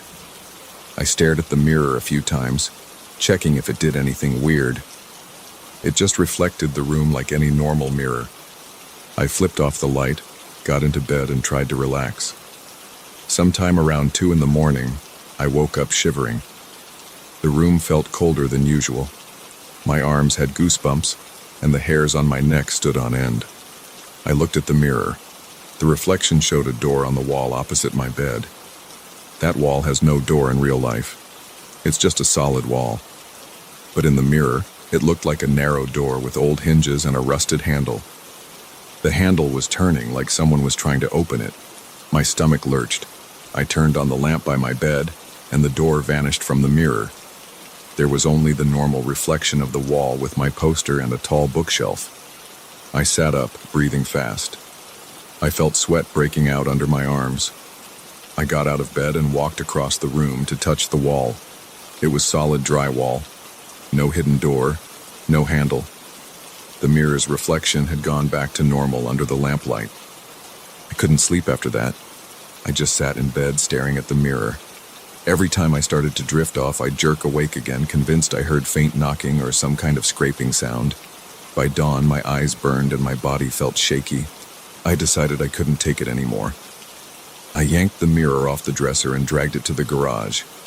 I put it in a corner behind a stack of old boxes. I felt better once it was out of my room. Over the next few days, I slept fine. I didn't see or hear anything strange. On Saturday morning, I resolved to get rid of the mirror. I put it in my trunk and drove to a junkyard about 20 minutes away. I parked my car and wrestled the mirror out of the trunk. The guy there didn't ask questions. He just pointed me to a spot where I could leave my things. I walked away without looking back. My shoulders felt lighter. I felt a bit silly for letting an old mirror scare me. That night, I watched a late movie. I turned off the TV, wandered to the bedroom, and flipped on the light. My chest tightened. The mirror was there, leaning against the wall. The same scratches. The same dull reflection. My heart thudded hard. I knew I'd left it at the junkyard. I walked up to it and touched the frame. It felt cold. My arms started shaking. I didn't bother to check if it was the same serial number or anything like that. I just knew. I tried to calm myself, telling myself maybe I'd picked up a different mirror by mistake. But that made no sense. I wasn't going to lie to myself. This was the same mirror. I grabbed my phone and called a friend, but it went to voicemail. I didn't know what I would have said anyway. Telling someone that a mirror had come back on its own sounded insane. I stood in the hallway, staring at it, my pulse hammering. Finally, I decided to throw it out again. I picked it up and carried it out of my house. My arms shook with strain, but I forced myself to keep walking until I reached the dumpster behind my building. I wedged the mirror inside, under some broken chairs and plastic bags. Then I went back to my apartment, locked the door, and double-checked all the windows. The next morning, the mirror was in my living room. It stood upright near the couch. I froze in the doorway, groceries in my hands. I almost dropped them. My breathing came in short gasps. I felt lightheaded. I put the groceries on the floor, walked up to the mirror, and stared at my reflection. My eyes looked bloodshot. The reflection behind me showed a hooded figure standing in the far corner, next to the TV stand. I spun around, fists clenched. No one was there. I checked every corner of the living room. I opened the coat closet. Nothing. I looked at the mirror again. The hooded figure wasn't there anymore. I felt a wave of nausea. My throat felt tight. I knew I had to try something else. I wrestled the mirror out of my apartment, loaded it in my trunk, and drove to the edge of town. There's an old parking lot near a condemned warehouse where people dump broken appliances and scrap. I left the mirror leaning against a crumbling wall. Then I sped off without looking back. That night I came home and didn't see the mirror in my apartment. I let out a long breath. I actually managed to sleep a few hours, but around 3 in the morning I woke up to a hard rapping sound. It sounded like someone was banging on glass. My whole body tensed. The banging came again, louder. I forced myself out of bed, shaking. I walked into the hallway. The sound echoed from the living room. I flipped on the light and there it was, the mirror on the floor, angled so it faced my bedroom door. I wanted to scream. My jaw trembled. I forced myself to walk toward it. My reflection looked small and pale. Behind me, inside the mirror, I saw that hooded figure again. It stood across the room near the window. I turned around fast. Nothing was there. I wanted to smash the mirror, but I felt a jolt of fear at the idea. Something in me said that might make things worse. My heartbeat was loud in my ears. My eyes flicked around the apartment. I grabbed a sheet from the bedroom and threw it over the mirror. Then I taped it down around the edges so I couldn't see the glass at all. After that, I tried to settle back into bed. My mind raced with panicked thoughts. I kept hearing the tapping on glass, but I told myself it was just my imagination. The next day, I found the mirror still covered, no new noises. I let myself hope I'd solve the problem. That night, I sat in my living room watching TV, pretending everything was fine. I heard a small ripping sound. I looked over. The corner of the sheet was lifting up on its own, exposing part of the mirror. I felt blood rushing in my ears. I saw my reflection in that small, exposed area. Then I caught a glimpse of something behind me. I turned around. The hooded figure wasn't in the room, but in the mirror it stood right behind my couch. I stood up so fast I nearly fell. I didn't see anything when I looked at the actual space behind the couch. But in the mirror it was there, hood pulled low over its face, arms by its sides, standing motionless. My limbs shook. I took a few steps backward until my heels hit the wall. My breath came out in short bursts. I didn't know what to do. I grabbed my phone and tried to call the friend I'd tried before, but no one answered. I left a frantic message telling him to come over. I paced around the room, avoiding the mirror. My skin felt clammy. I could hear my pulse in my ears. Every time I glanced at that small exposed part of the mirror, the figure was still there, watching. It didn't move, but its head was turned toward me. After an hour of sheer anxiety, I grabbed the mirror by the frame, sheet and all, and carried it to the bedroom closet. I shoved it inside, closed the door, and pushed a dresser in front of the door. My heart pounded as I stepped away. My t-shirt stuck to my chest with sweat. I sat on the edge of my bed, waiting to see if I heard anything. Silence. I waited another hour. Nothing. I finally fell asleep around dawn, slumped against some pillows. I woke up late the next day, sore and stiff. The closet door was still blocked by the dresser. I slowly moved the dresser aside.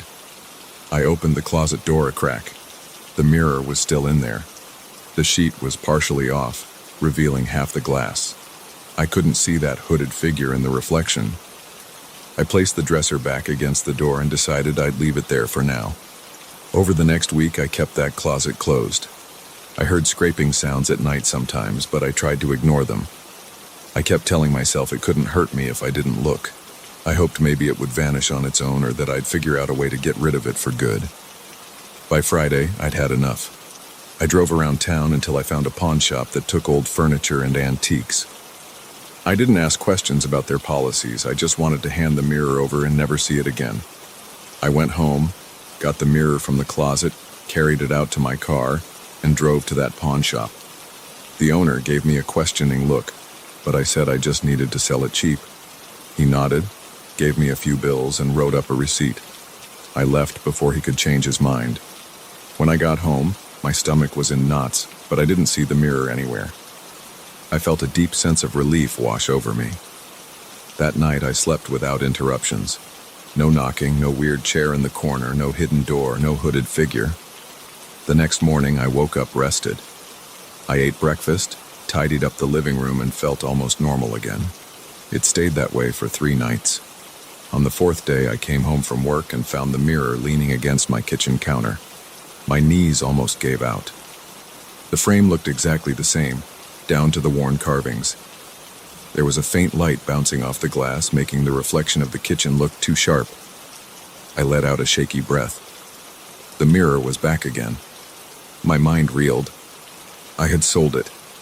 Someone else had it. There was no logical way for it to be here. At that moment, I saw a slight movement in the reflection. In the corner of the frame, that hooded figure stood near the hallway. My hands shook. The figure turned its head toward me. I couldn't see its face. My heart pounded in my ears, and I dropped my keys. I rushed out of the kitchen and locked myself in the bedroom, sliding down to the floor. My throat felt like it was closing up, and my eyes watered. For a while, I just sat there, unable to move. I don't know how to end this. The mirror is still here. I can't destroy it. I can't give it away. It always finds a way back. I close my eyes and hope it doesn't show me that chair, that door, or that figure again. But deep down, I know it will. Whenever I walk into my living room, I can feel its presence, waiting, reflecting a world that isn't mine. I've moved it to the corner, covered it with a blanket, but sometimes I catch a glimpse of something shifting under that cover. I try not to look too closely. I don't want to see what's there anymore. I just want it gone. Yet no matter what I do, it stays. And that's all I can say.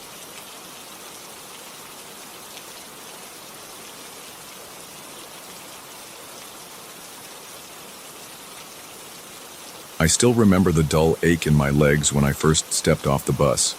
The ride had taken longer than I expected because of the rough roads and constant stops. I was exhausted, and all I wanted was a place to rest.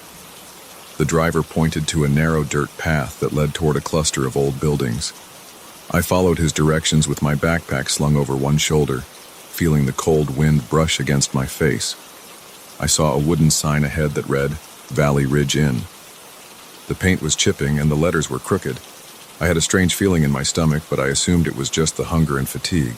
I had no idea what was waiting for me behind that door. I walked up 2 steps that creaked under my weight.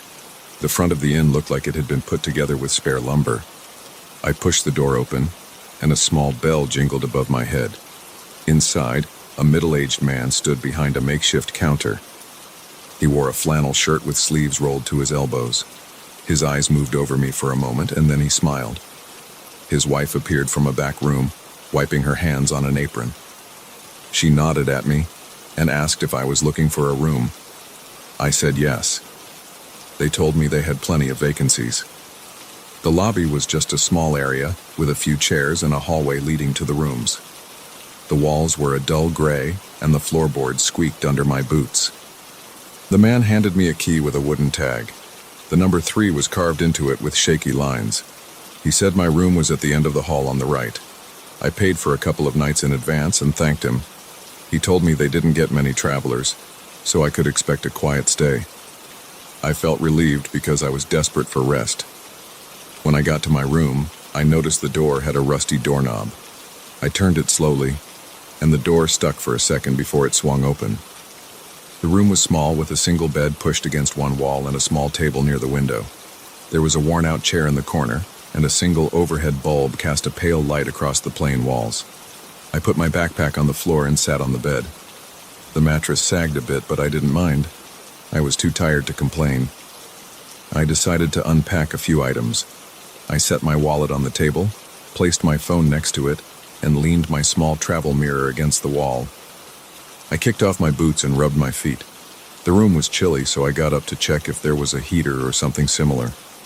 There was a small radiator near the foot of the bed. I turned the knob, but it didn't seem to do much. The temperature barely changed. I shrugged and grabbed a spare blanket from the closet. The closet itself had a squeaky door and a single wooden hanger. I draped the blanket over my shoulders, sat back on the bed, and looked around. The room felt plain and a bit eerie, but I tried to ignore that feeling. I decided to wash my face. The bathroom was at the opposite end of the hallway, shared by all guests. It had chipped tiles and a musty smell. I rinsed my face with cold water, then dried it off with a thin towel. On my way back, I noticed the hallway lights flickering. At first, I thought maybe the wiring was old. Then the lights steadied, and everything felt normal again. I stepped into my room and closed the door. That was when I saw that my phone wasn't where I had left it. It had been on the table, but now it was on the chair by the corner. I was certain I had left it on the table, yet there it was, balanced on the seat. I checked my surroundings. My wallet and mirror were still on the table, exactly where I had placed them. Confused, I picked up my phone and placed it back on the table. I thought maybe I had moved it without noticing. I decided not to dwell on it. Instead, I changed into comfortable clothes and got under the covers. The bed creaked whenever I shifted my weight, and the dull overhead light was giving me a headache, so I turned it off. I pulled the blankets up to my chin and tried to sleep. Sometime after midnight, I woke up to a faint knocking sound. It was a soft tap, tap, tap on the door. I blinked a few times, trying to clear my head. The knocking came again. It was light but distinct. I sat up in bed, my heart thumping in my chest.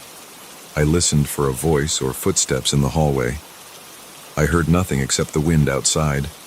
I was half asleep, so I thought maybe I was imagining it. But then I heard it again, a gentle knock. I got out of bed and walked to the door. My feet felt cold on the wood floor. I pressed my ear against the door and called out, "Hello?" There was no answer. I felt the doorknob, and it was steady. I opened the door a few inches and peeked into the hallway. It was dark and empty. I flipped the light switch in the hall. The bulb overhead flickered on, revealing the same dull walls and the same closed doors to the other rooms. I stood there for a moment, waiting to see if anyone would appear. There was no movement. I closed the door and locked it. My chest felt tight, and I noticed I was breathing faster than normal. My skin felt clammy, and the back of my neck was damp with sweat. I told myself it was just the wind rattling something outside. I got back into bed, but it took a while before my heartbeat slowed down. I eventually drifted off to sleep, telling myself it was nothing. The next morning I woke up and checked the table. My phone and wallet were where I had put them the night before. The mirror was still propped against the wall.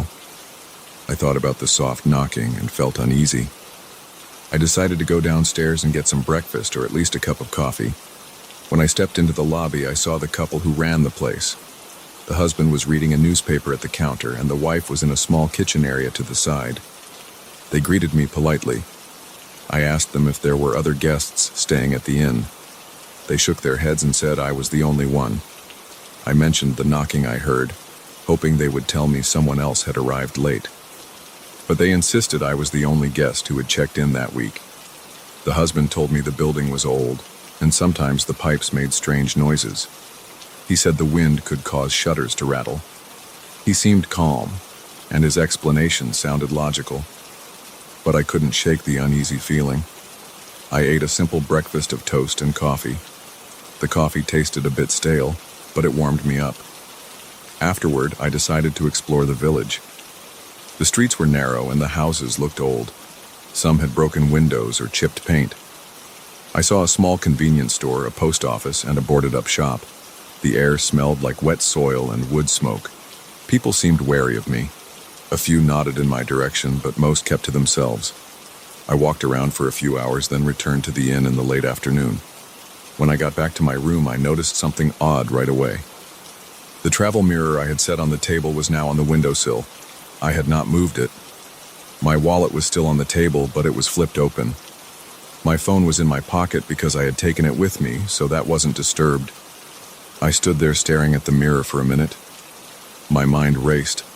I felt a tingling sensation in my arms. I locked the door behind me and checked all the corners of the room. There was no one there. I slid open the closet door. It was empty, except for the wooden hanger. I got on my knees and looked under the bed. Nothing. I opened the small nightstand drawer. It was empty. My heart was pounding again. I couldn't figure out how my items had moved. I thought someone must have a key, but that made no sense. The couple insisted there were no other guests. I decided to speak with them again. I went downstairs and found the wife cooking dinner in the small kitchen. I told her about the items moving in my room. She frowned and said maybe I was forgetting where I left them. Her tone was polite but dismissive. She said she and her husband respected the privacy of their guests and never entered rooms without permission. I appreciated her words, but I couldn't ignore what was happening. That night, I lay in bed with the lamp on. I didn't feel comfortable in the dark. I left my wallet, phone, and mirror on the table again, each in a specific spot. I forced myself to stay awake, but my eyelids got heavy after a while. I started to doze off when I heard the soft knocking again. Tap, tap, tap. It sent a jolt of adrenaline through my chest. I sat up, my pulse racing, and stared at the door. My ears felt hot. The knocking came again. 3 gentle taps. I swung my legs out of bed and slowly approached the door. My palms were sweating. I gripped the doorknob and felt a small vibration through the metal. I stood there for a few seconds waiting. Then I yanked the door open. The hallway was empty, just like before. The light was on, and I saw no one. I checked the other doors.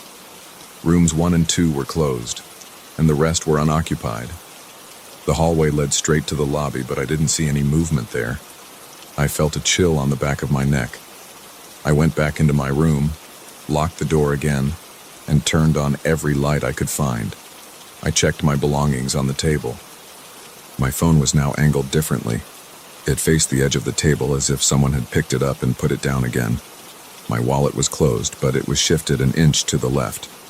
I felt a rush of panic. My legs felt weak, and my throat went dry. I stepped back and knocked into the chair.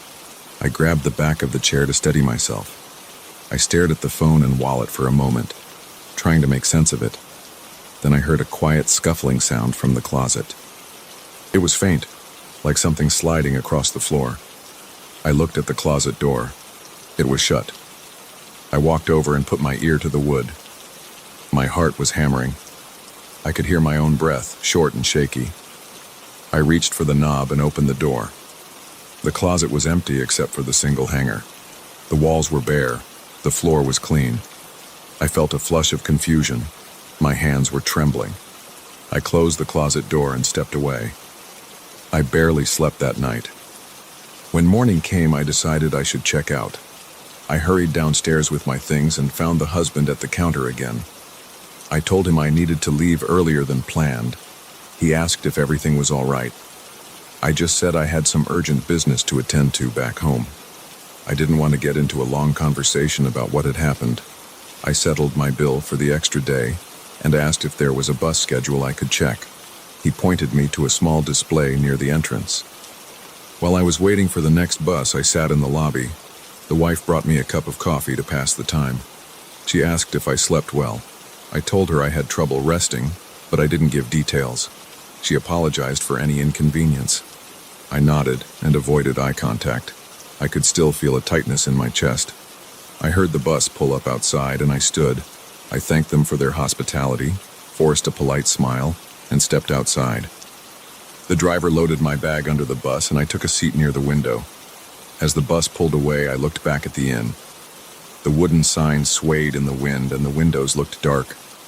I felt a strange sense of relief as we left the dirt road behind. I tried to calm my thoughts. I wanted to pretend none of it had happened. But the memory of those soft knocks and the sight of my belongings moved around without explanation still lingered. My heart was still pounding even as the bus rolled down the road. I don't know what to believe. I don't know if someone was messing with me or if there was something else in that old inn. I only know what I experienced. I heard the knocks, saw my items in different places, and felt watched whenever I tried to sleep. I don't have proof. I only have my own memory of that empty hallway and those quiet taps on the door. I still think about it from time to time. I wonder if I was truly alone in that place. Even though I left, I can't get rid of that uneasy feeling in my gut. I doubt I ever will.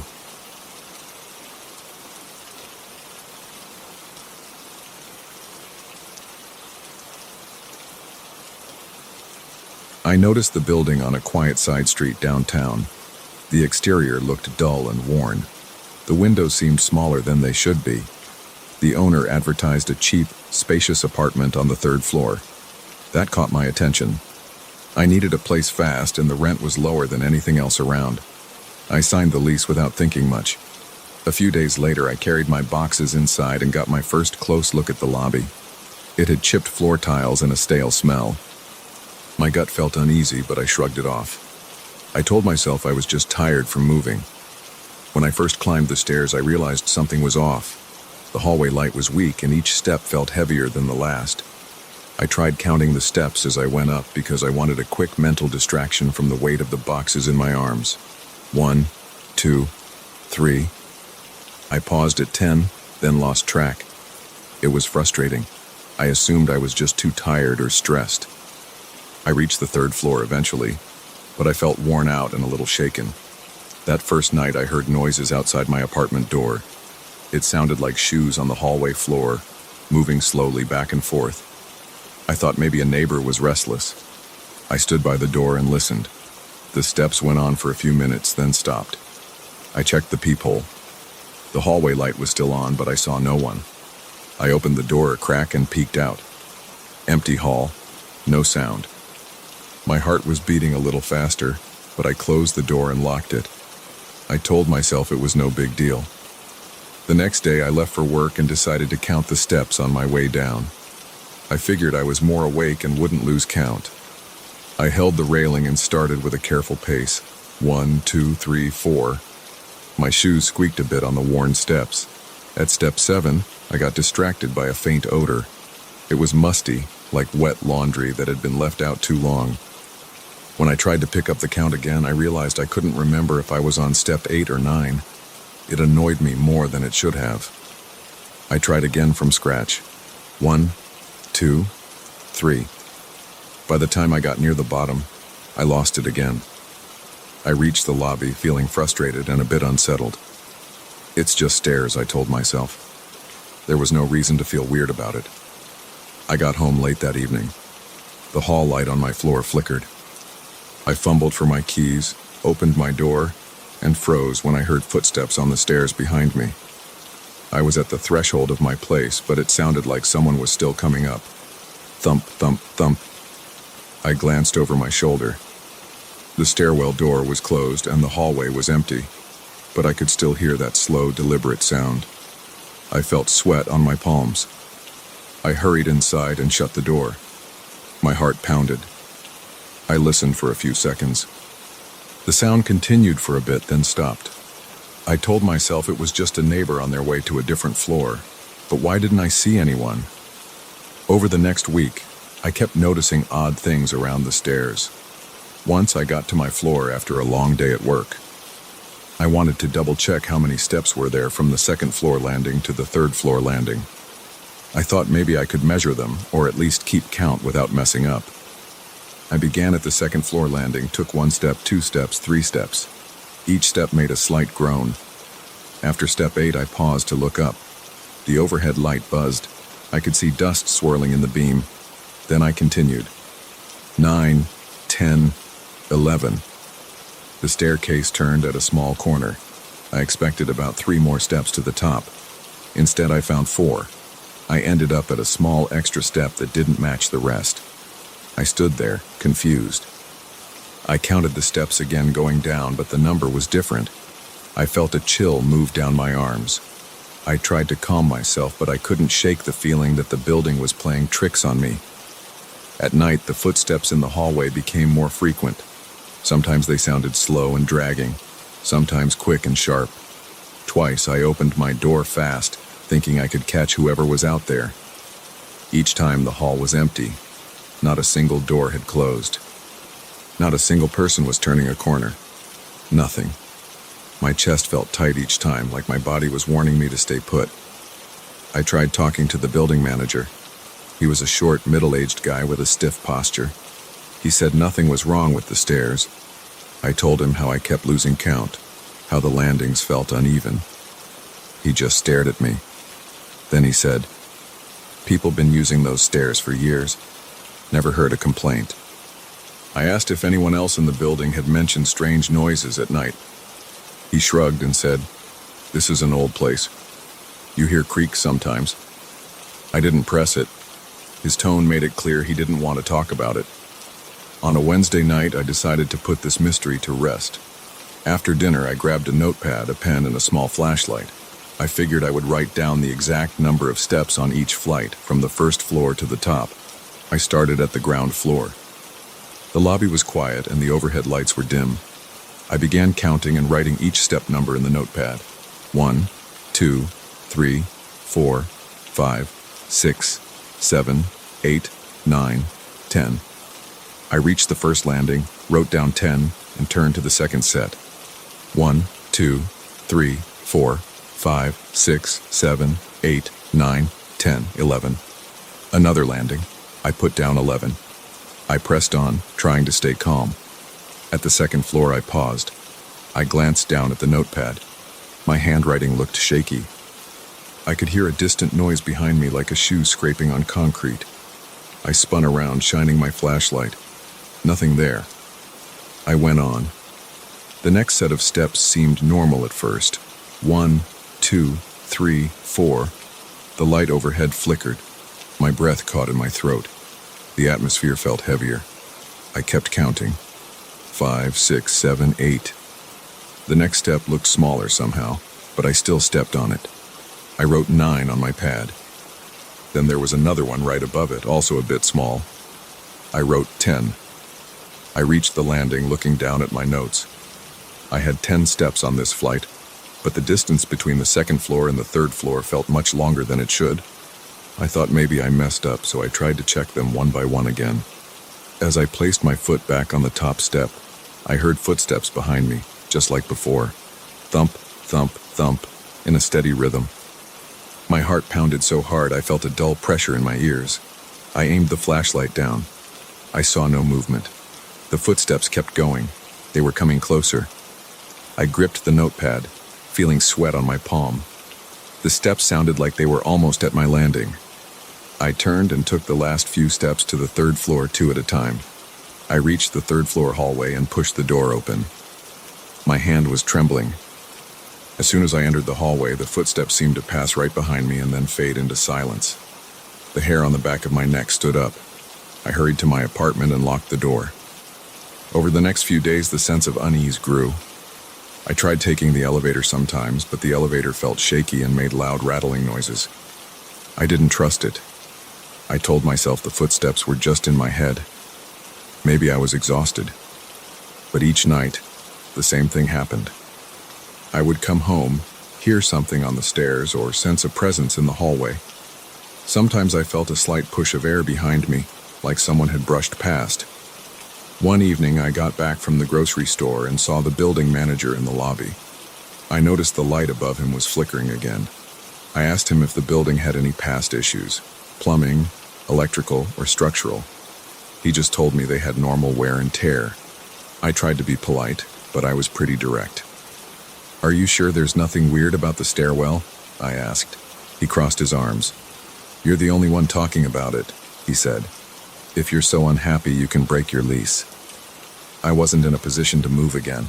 I just said, "Never mind," and walked away. Later that night, I heard footsteps again as I climbed up to my place. I was holding a bag of takeout, and the hallway smelled like old paint. As soon as I passed the second floor, I heard that familiar thump. My chest tightened and I picked up the pace. But the footsteps also picked up. I reached the third floor door, opened it fast, and turned around. I stood in the doorway, looking at the stairs. They were empty. My breathing was short and my arms felt shaky. I stepped through and let the door close. The footsteps didn't stop immediately this time. They continued one more step, then silence. Inside my apartment, I set the food down and tried to calm my breathing. I felt ridiculous. I walked around the living room, turned on the TV, tried to focus on something else, but every little noise in the building made me jump. A few nights later, I decided to go to the basement to check the fuse boxes. I wanted to see if there was any sign of old wiring or something that could explain the flickering lights. The basement was accessible by the same staircase, so I headed down around 10 p.m. The halls were empty. My footsteps echoed as I went past the first floor. The door to the basement had a small sign that said maintenance only, but it wasn't locked. I walked in, pointed my flashlight around, and saw a dusty corridor with concrete floors. I found the fuse boxes, but everything looked normal to me. I didn't see any loose wires or anything obviously broken. As I turned to go back upstairs, I felt a shift in the air again. It was like someone was standing right behind me. A wave of cold moved over me. My stomach tightened. I spun around. No one there, but my flashlight flickered. For a second, I thought I saw a shape at the far end of the basement corridor, but it vanished when the light stabilized. My hand shook as I held the flashlight. I let out a grunt of frustration and hurried back to the stairwell. I climbed the steps, counting again. 1, 2, 3, 4. Every sound echoed. My shoes squeaked, and I could hear my breathing. Halfway up, I froze. Footsteps again from below. I tried to see who was there, but the stairwell was too dim. The steps sounded slow and steady, but there was no shape, no figure. They grew louder. I tried to control my breathing and keep moving. My legs felt weak. My heartbeat hammered in my chest. I reached the lobby level and almost sprinted to the next set of stairs leading up to my floor. As I started the climb to the third floor, the footsteps seemed to mirror my pace. If I sped up, they sped up. If I slowed down, they slowed down. I could almost feel a presence at my back, but every time I glanced over my shoulder, I saw only empty steps. I didn't want to stand there and wait to see what happened. I pushed forward, taking 2 steps at a time. The footsteps followed, not missing a beat. My forehead was damp with sweat, and I could feel my pulse in my neck. I wanted to scream, but I felt like it wouldn't help. I reached the 3rd floor, practically slamming my shoulder into the hallway door as I rushed through. The footsteps carried on for a moment longer, then stopped. My hands were shaking so much I dropped my keys. I picked them up, forced my door open, and locked it behind me. Inside, I paced back and forth, trying to catch my breath. My heart thudded in my ears. A dull headache formed behind my eyes. I stood in the center of my living room, every muscle in my body tense. I've been here for a month now. Every time I use the stairs, I lose track of the count. Sometimes I almost slip because I expect a step to be there, but it isn't, or I expect a landing and find another step instead. And no matter what time of day it is, the stairwell feels colder and darker than the rest of the building. The footsteps haven't hurt me. I don't see any reason to believe they will, but they won't go away. Sometimes, in the middle of the night, I hear them outside my door. They move past, going up or down, never stopping. I've tried ignoring them, but I can't. My body reacts before I can think, and that nervous tension returns. I feel cornered in my own home, with this constant sense that something is following me every time I set foot on those stairs. I don't know how long I'll stay. The thought of moving again feels exhausting, but I also can't keep living with this tension. I've tried telling myself there must be some logical explanation. Old buildings have weird quirks, right? But there's something else here. When I'm on those stairs, counting each step, I feel my chest tighten and my hair stand on end. I can't see anything, but it's there. The footsteps. The extra steps that vanish or appear. The stale smell that floats around certain landings. The flickering lights that seem to pulse in time with my heartbeat. It all keeps me on edge. Every time I step through my front door, I wonder if I'll hear the footsteps again. I wonder if the stairs will have the same number of steps as before, or if they'll shift under my feet. My only plan is to take it day by day. I might try to find a new place, but money is tight and moving is a huge hassle. For now, I live here in this old building with a staircase that never adds up. The footsteps keep their own schedule, never showing me their source. And I keep walking, counting and losing count, aware that something is right behind me, unseen and unnerving.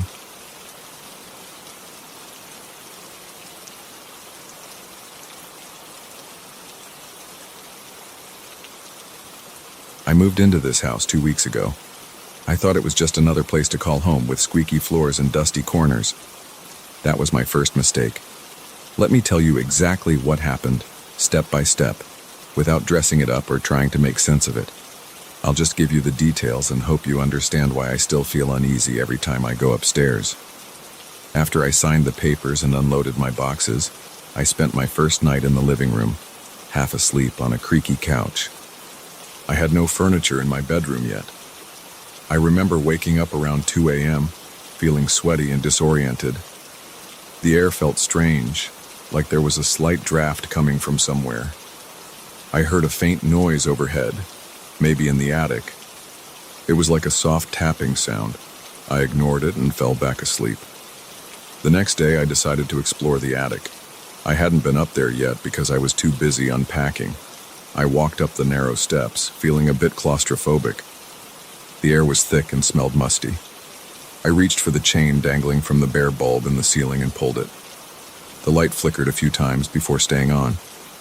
The attic was empty except for a couple of wooden crates, an old trunk, and a sagging cardboard box. Cobwebs hung in the corners. I checked the crates first. They were full of yellowed newspapers and some rusty tools. Then I opened the trunk. Inside, I found some moth-eaten blankets and a small wooden box with a tarnished latch. When I lifted the lid of that wooden box, I saw an ornate key. It was gold-colored, heavy, and had a twisting, intricate design at the top. There was no tag or any hint about what it opened. I held it in my hand and felt a slight chill move through me. It was odd, but I didn't think much of it. I set it aside on one of the crates while I rummaged through the rest of the trunk. I found nothing else interesting. I stuffed the key in my pocket, thinking it was a neat little curiosity. Maybe it belonged to some old piece of furniture. I forgot about it for the rest of the day, focusing on cleaning the kitchen and setting up my bed in the master bedroom. That night I slept in my own bed for the first time in the new house. My dreams were weird, but I couldn't remember much detail the next morning. I felt groggy though, as if my mind had been racing all night. The following evening I was in the kitchen looking for something to eat when I saw the key again. It was on the countertop near the sink. I knew I had left it in my bedroom dresser drawer earlier that afternoon, but here it was. I felt a sudden jolt in my chest. I told myself I must have absent-mindedly carried it downstairs at some point. I shrugged it off, picked it up, and took it back to my room. I set it on top of my nightstand. That night, I woke up again, drenched in sweat. The dream had been chaotic. I remembered a narrow hallway, dark and unlit, leading to a door with a lock. My heart hammered in my chest. I tried to catch my breath, but it felt like the room was pressing in on me. I looked at the nightstand. The key was gone. I turned on the lamp, scanning the floor around the bed. I found nothing. My hair stood on end, and my pulse throbbed in my temples. I got up, walked around the room, and checked everywhere. Still nothing. I sat on the bed, feeling a twist in my stomach. The next morning, I went downstairs to make coffee. I found the key on the coffee table. My mind started racing. I tried to think of a reasonable explanation. I came up blank. I stared at the key for a while, feeling a slight tremor in my hands. Finally, I decided to put the key back in the attic, hoping that would settle my nerves. I went up, opened the wooden box, and dropped the key inside. I left the attic and closed the door behind me. Then I put a small chair against the attic door, just to remind myself if it opened for any reason. That night, I had the same kind of dream. A dark hallway, a door, a lock, and a pressing sense of urgency. I felt like I needed to open that door, but I didn't have the key on me in the dream. I woke up around 3 a.m. My throat felt dry, and my heart was racing. I walked into the hallway, turned on the light, and looked up at the attic door. The chair was still there. The door was closed. I tried to calm myself. Then I went downstairs to get a drink of water. And there, on the kitchen table, was the key. I froze. My skin prickled and my breathing got shallow. I checked the attic. The wooden box was closed, but the key was gone from it. I lost track of time at that point. I just stared at the key on the table, feeling a steady pounding in my chest. I picked it up and tossed it in a drawer near the fridge. I slammed the drawer shut and went back to bed. My hands were shaking. When I finally fell asleep, the dream returned. This time I was inside a room I'd never seen before. It smelled stale. The walls were lined with old, peeling wallpaper. I heard a low buzzing noise like old wiring or a faulty light fixture. My head felt heavy and I couldn't move. Then I woke up, heart pounding, shirt drenched in sweat. The next morning, I found the key on my pillow. I felt a rush of anger. I grabbed it and shoved it in my pocket. I walked around the house, opening closet doors, checking behind furniture, looking for any hidden door or lock that it might fit. Nothing. My frustration grew. I started to feel paranoid. I could hear every creak in the house, every tap of the pipes. I felt like someone was watching me, even though I knew I was alone. That afternoon, I decided to check every inch of the attic. I dragged a flashlight up there, pulled down a few loose boards, and searched for any hidden compartment. I found nothing. But I noticed a strange mark on the attic floor, a small circular stain about the size of a quarter. It looked darker than the surrounding wood. I touched it with my fingertips. It felt slightly sticky, like some kind of old residue, but I couldn't identify it. I shuddered and wiped my hand on my jeans. I went back downstairs, put the key in a kitchen drawer again, and locked the drawer with a small padlock I had lying around. I needed to see if it stayed put. That night I stayed up late, watching television with the volume down. I kept glancing toward the kitchen. I felt tense and my muscles ached from being on high alert. Around midnight, I dozed off on the couch. When I woke up, it was almost 3 a.m. I walked over to the drawer, unclicked the padlock, and opened it. The key was gone. I felt a rush of adrenaline in my chest. I ran my hand over my face and tried to keep my breathing steady. Suddenly, I realized I was hearing something upstairs. It sounded like a dull thumping, as if someone was pacing around. I stood there in the kitchen, my heart thudding in my ears. I felt a knot in my stomach. I grabbed a flashlight from the counter and headed to the stairs. My legs felt stiff, and the steps groaned under my weight. When I reached the top, I flipped on the hall light. I could still hear that thumping sound. I followed it to the second bedroom, a small room I hadn't furnished yet. It was empty except for some boxes and a single bare mattress on the floor. I stepped inside, shining the flashlight around. Suddenly, the door to the closet swung inward. I nearly dropped the flashlight. The key lay on the floor of the closet. I bent down to pick it up.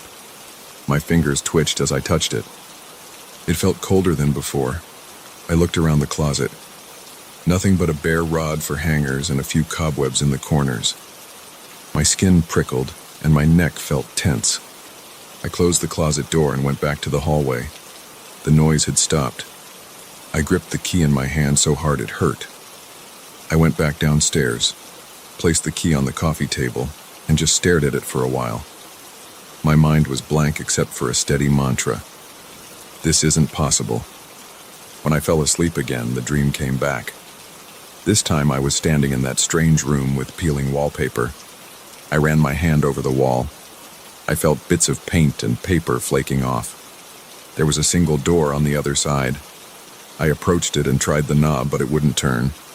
Then I woke up, gasping. I checked the clock. 5:15 a.m.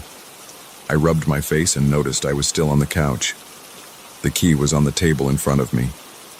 My body felt exhausted, my muscles sore. I spent the next day avoiding the key. I left it on the table and tried to go about my chores. I fixed a loose doorknob, tightened a leaky faucet, and swept the living room floor. My eyes kept drifting over to the key, but I forced myself not to touch it. Around dinner time, I sat down with a sandwich and a soda, trying to distract myself with a random TV show. My eyes were burning from lack of sleep. I dozed off and woke up to the sound of something sliding across the floor. I jerked upright. The key was lying near my foot. It looked like it had been moved from the table to the floor. My throat tightened. I picked it up. I felt a chill through my arm. That night, the dream was more intense. I was in the room, and I could smell a damp, stale odor. My teeth were chattering. I walked toward the door. The key appeared in my hand. I felt the metal press against my palm. I fit the key into the lock, and it turned with a click. The door swung open, revealing a dark hallway that seemed to stretch on. I took one step forward, and everything went black. Then I woke up on the floor by my couch. My arms and legs felt numb. I decided I had to find that room in real life, or at least figure out if it was part of my house. I spent the entire morning searching. I checked every door, every closet, every corner. I measured the walls to see if there was any hidden space. I found nothing. My frustration boiled over and I yelled in the empty house, my voice echoing. Then I noticed something odd. The layout of the house didn't match the original floor plans. There was a small discrepancy in one corner near the guest bedroom, like there should be a little more space behind the wall than there was. The difference was only a couple of feet, but it stood out to me. I grabbed a hammer from the garage and walked to that spot. I tapped on the wall, listening for a hollow sound. After a few tries, I found a spot that sounded different. My pulse jumped. I broke through the drywall, creating a hole big enough to see inside. There was a small, unfinished space, nothing more than a narrow crawl area with some exposed beams and insulation. I stuck my head in, shining a flashlight. I felt the temperature drop slightly. The air smelled stale. My breath sounded louder than normal. I crawled in, careful not to catch my shirt on the wooden beams. I reached the far end of the crawl space. The only thing there was a small door, maybe 3 feet high. It had a latch and a keyhole. I felt my heartbeat speeding up. I pulled the key from my pocket. My hand shook as I placed it into the lock. It fit perfectly. I turned it and the latch released. A cold rush of air hit my face. The door creaked open. I shined the flashlight inside and saw a tiny room, barely large enough for me to crawl into. The walls had old peeling wallpaper with a pattern of flowers. The air felt thick. My eyes watered from the musty smell. I crawled inside. My body felt tense, and my mouth tasted bitter. The flashlight flickered for a moment. The room was empty with no furniture or windows. The wallpaper was the same ugly pattern from my dream. My hands felt clammy, and sweat ran down my back. There was nothing else inside, just stale air and darkness. Then I heard a soft scraping noise behind me. I spun around. The door slammed shut. My flashlight caught it just as it closed. I tried to push it open, but it felt jammed. My heart pounded. I kicked at it, grunting and cursing until it finally gave way. I pushed it open and scrambled back into the crawl space, panting. My hands were shaking violently. I slid out of the wall and into the bedroom, my knees hitting the floor. I pressed my ear to the opening. All I heard was my own rapid breathing. I stood up, back aching, and stared at the hole I had made. I wanted to seal it up and pretend I'd never found that little door, but something told me that wouldn't help. The key was still in my hand. My skin felt clammy, and I noticed that my breathing was shallow and quick. I moved through the house, shutting off every light. I just wanted to get out of there for a while. I picked up my car keys and left the ornate key on the hallway floor right near that hole. I locked the front door behind me and walked to my car. My hands trembled as I gripped the steering wheel.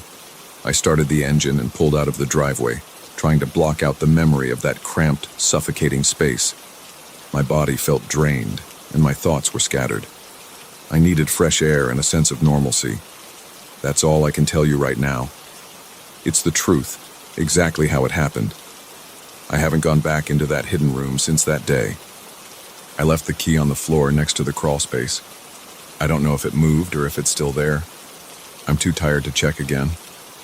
Maybe tomorrow I'll try to figure out what's really going on. For now, I just need to breathe and remind myself that I'm still in control of my own house. But every time I close my eyes, I see that peeling wallpaper and smell the stale air. And every time I open them, I half expect to see that key on the table, waiting for me to pick it up again.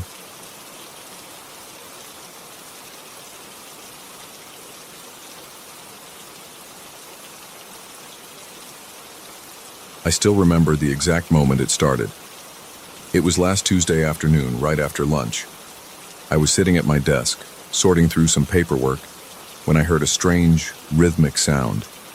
It was so faint at first that I assumed it was a distant construction machine or maybe the pipes in the office walls. I checked under my desk, stood up, walked around, and pressed my ear against the wall.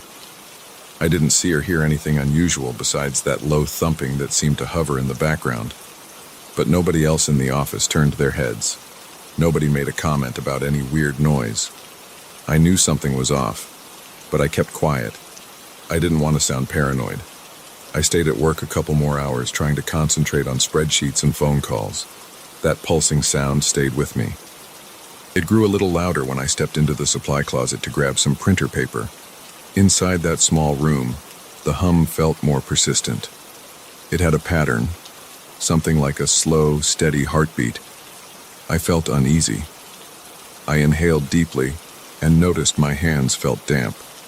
My pulse picked up and my stomach felt tight. I tried to focus on my breathing until it passed. Then I returned to my desk, but the sound never went away. When I left the office around 5 p.m., I took the elevator down to the lobby. The doors slid open and I stepped out. The sound was still there, humming in the back of my head. I looked around the lobby, noticing people in line for the security desk. They were chatting or scrolling on their phones. Nobody seemed aware of any repetitive noise. I went outside. Traffic was heavy, and I heard horns and engines revving. The strange sound almost vanished under the roar of the street. But as soon as things got quiet, at the crosswalk or in a short lull between passing cars, it came back. It was like a subtle thump, thump, thump that never quit. I tried to ignore it on my drive home. I turned up the radio, but I still felt that thumping in my ears. I even rolled down the window for a while, hoping the wind would drown it out. It didn't help. I pulled into my apartment building's parking lot, grabbed my laptop bag, and headed inside. In the elevator up to my floor, that same sound got louder. The elevator was mostly silent, aside from a soft mechanical whir, and the rhythmic thumping felt more intense. I shifted from foot to foot, wondering if I was losing my mind. My neck felt stiff. My mouth went dry. I felt a slight tremor in my right hand when I reached to press the button for my floor again, just to distract myself. When I got into my apartment, I dropped my bag in the living room and stood still for a moment. The lights were off, and the place felt quiet. That was when I realized the sound was just as strong as ever. It was a steady beat, not too fast, not too slow. I flicked on a lamp and walked through each room, listening. It didn't come from a pipe or an air vent. It felt like it was inside my head, but not quite like tinnitus. It had a distinct shape, almost like tapping. I turned on the TV for a while, hoping to block it out. The noise from the TV made it less noticeable, but whenever I muted the volume, I could hear that pulse again. That night, I barely slept. The rhythmic noise got louder when everything else was silent. I tossed and turned, pressing my hands against my ears. It made no difference. The sound was there, mocking me. I forced myself to get at least a few hours of sleep by leaving a fan on. The soft hum of the fan drowned out the worst of it. Still, I felt twitchy and restless. The next morning, I walked into the office feeling groggy. I paused at my cubicle and glanced around at my coworkers. They were sipping coffee, talking about their evenings. I waited for someone to mention a weird sound. Nobody did.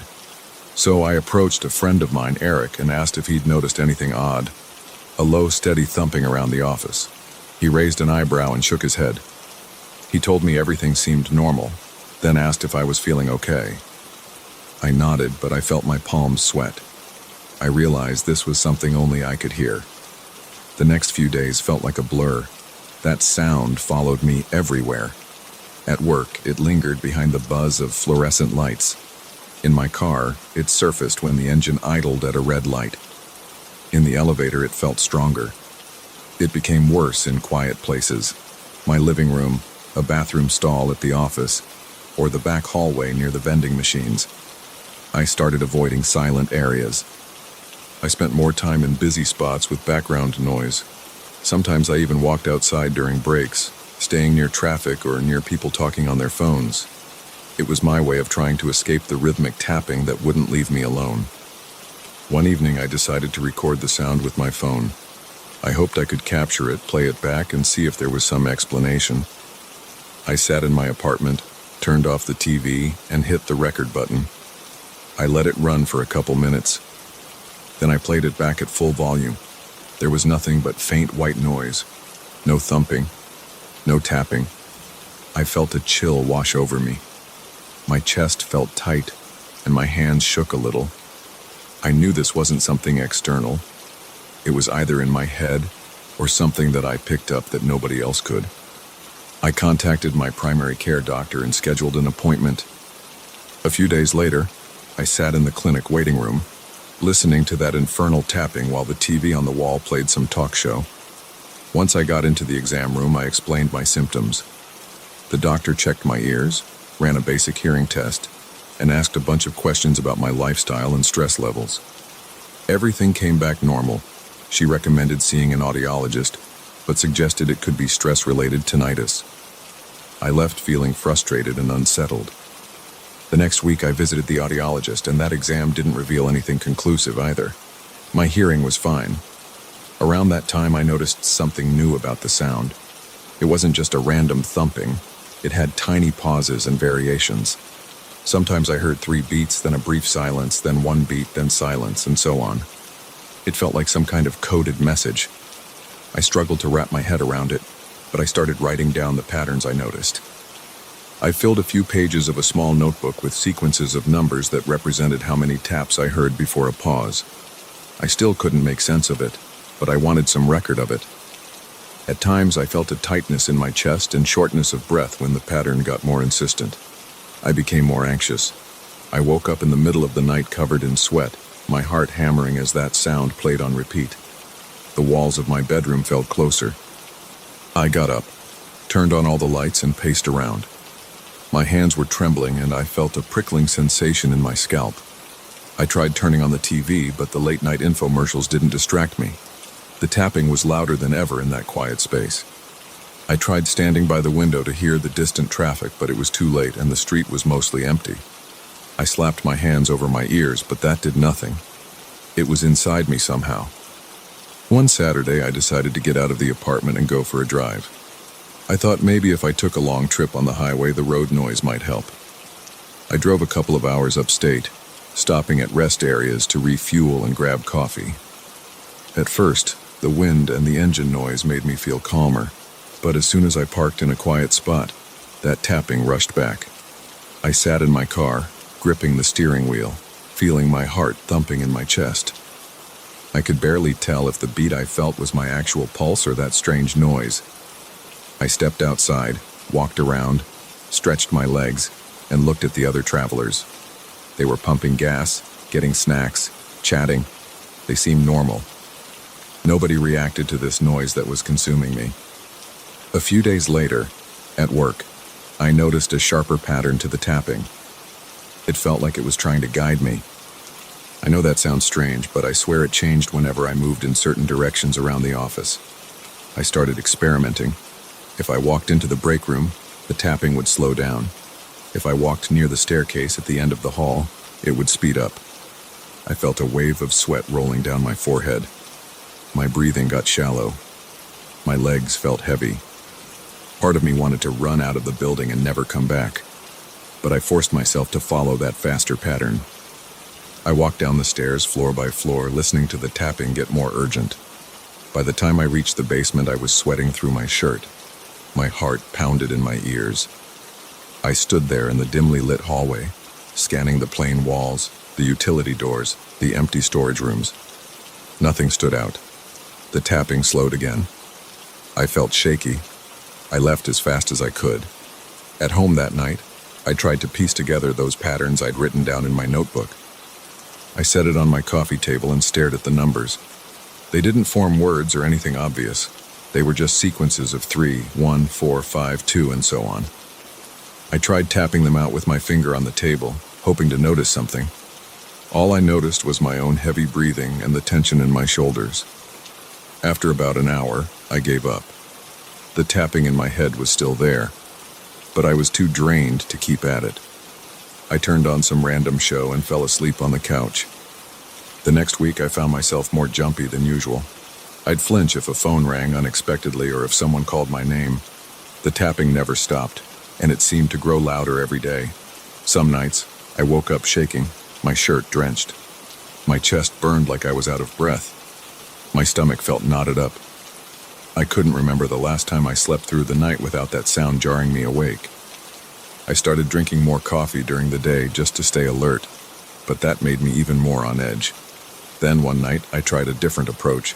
I turned everything off in my apartment, TV, phone, computer, lights, until it was pitch black. I focused on the tapping and tried to respond to it by knocking on the wall, mimicking the pattern I heard. I did 3 knocks, paused, 1 knock, paused. My hands were shaking, and I could feel my heartbeat racing, but I kept it up. I tried to match the tapping I heard in my head. I sat there for about 20 minutes listening and knocking. I noticed the tapping in my head shifting. It started to slow. Then it changed to 2 taps. Pause. 2 taps. Pause. I matched it. My heart pounded so hard I felt lightheaded. My legs felt weak. But something in me felt compelled to keep going. Eventually I stopped. My throat was dry and my muscles ached. I turned on the lights and looked around. The apartment was as empty as ever, but the tapping was still there, now back to its original steady pattern. I didn't sleep much that night. I stared at the ceiling, feeling my pulse in my temples. Over the next few days, I tried the same approach in different rooms. I'd wait for the tapping to change, then try to respond with taps on the furniture or the walls. Sometimes it would shift in response, but I never got anything I could clearly understand. It felt like the tapping was acknowledging me when I mimicked it. My thoughts felt jumbled, and I was always on the verge of a panic attack. My stomach churned whenever I thought about this weird conversation I was having with a noise that no one else heard. I told one colleague about it again. I cornered him in the break room and asked if he'd ever experienced phantom sounds. He said no and gave me a wary look. He asked if I was all right. I realized I was sweating and breathing heavily as I asked.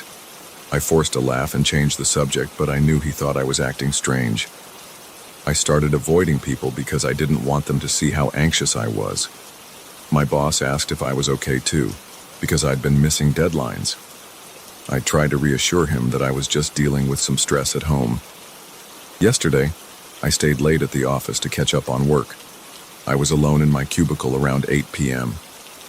The open plan area was almost silent. That was when the tapping got really strong. It sounded sharper, like a pen clicking again and again. I felt a strong urge to get up and walk. I left my chair, and the tapping changed. 2 taps, pause, 1 tap, pause, 3 taps. My breath caught in my throat, my back muscles tensed, and my hands felt clammy. I walked toward the elevator.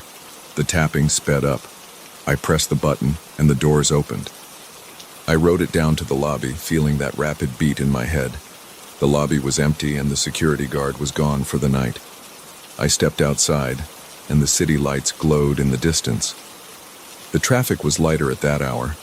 My car was one of the few in the parking lot. The tapping gradually slowed as I walked. I reached my car, unlocked it, and sat behind the wheel. I felt a surge of dizziness and had to close my eyes. After a few seconds, I put the key in the ignition. The tapping was still there, right behind my ears. Now, as I'm telling this, I can feel it even while I sit here. It's a steady beat, sometimes speeding up, sometimes slowing down. It's with me every morning when I open my eyes. It's with me every night when I close them. It never fully disappears, though it fades a bit when there's enough external noise. It becomes the loudest when I'm alone in a quiet place. I sometimes feel sick to my stomach from the stress of it. My neck aches from how tense I keep my shoulders.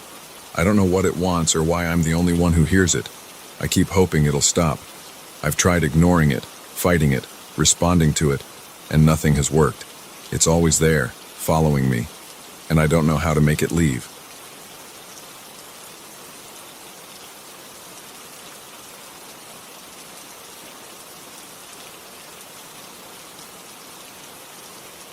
I heard my name coming from the bottom of a dry well on my first afternoon in that new house. I had closed on the place a week before, but I hadn't spent much time in the backyard. It looked like a mess of overgrown weeds, uneven dirt, and random piles of junk left behind by the previous owner. The well stood near a crooked fence surrounded by loose stones. I didn't even notice it until I tripped on some tangled roots and nearly fell face first into the opening. The top was partially covered by an old piece of plywood. When I steadied myself and bent down to move the board, I heard a distorted sound that resembled my name. It was faint and drawn out, like a muffled echo. Aaron. I froze right there, my heart pounding so hard I felt a throbbing in my neck. I knelt beside the well and peered inside. The shaft looked deep, maybe 20 or 30 feet. The interior was made of stacked stones, all rough and wet from decades of moisture. But it wasn't wet enough to hold water. I turned on my phone's flashlight and aimed it down. The beam illuminated the bottom, which looked like dirt and broken bits of rock. There was no movement.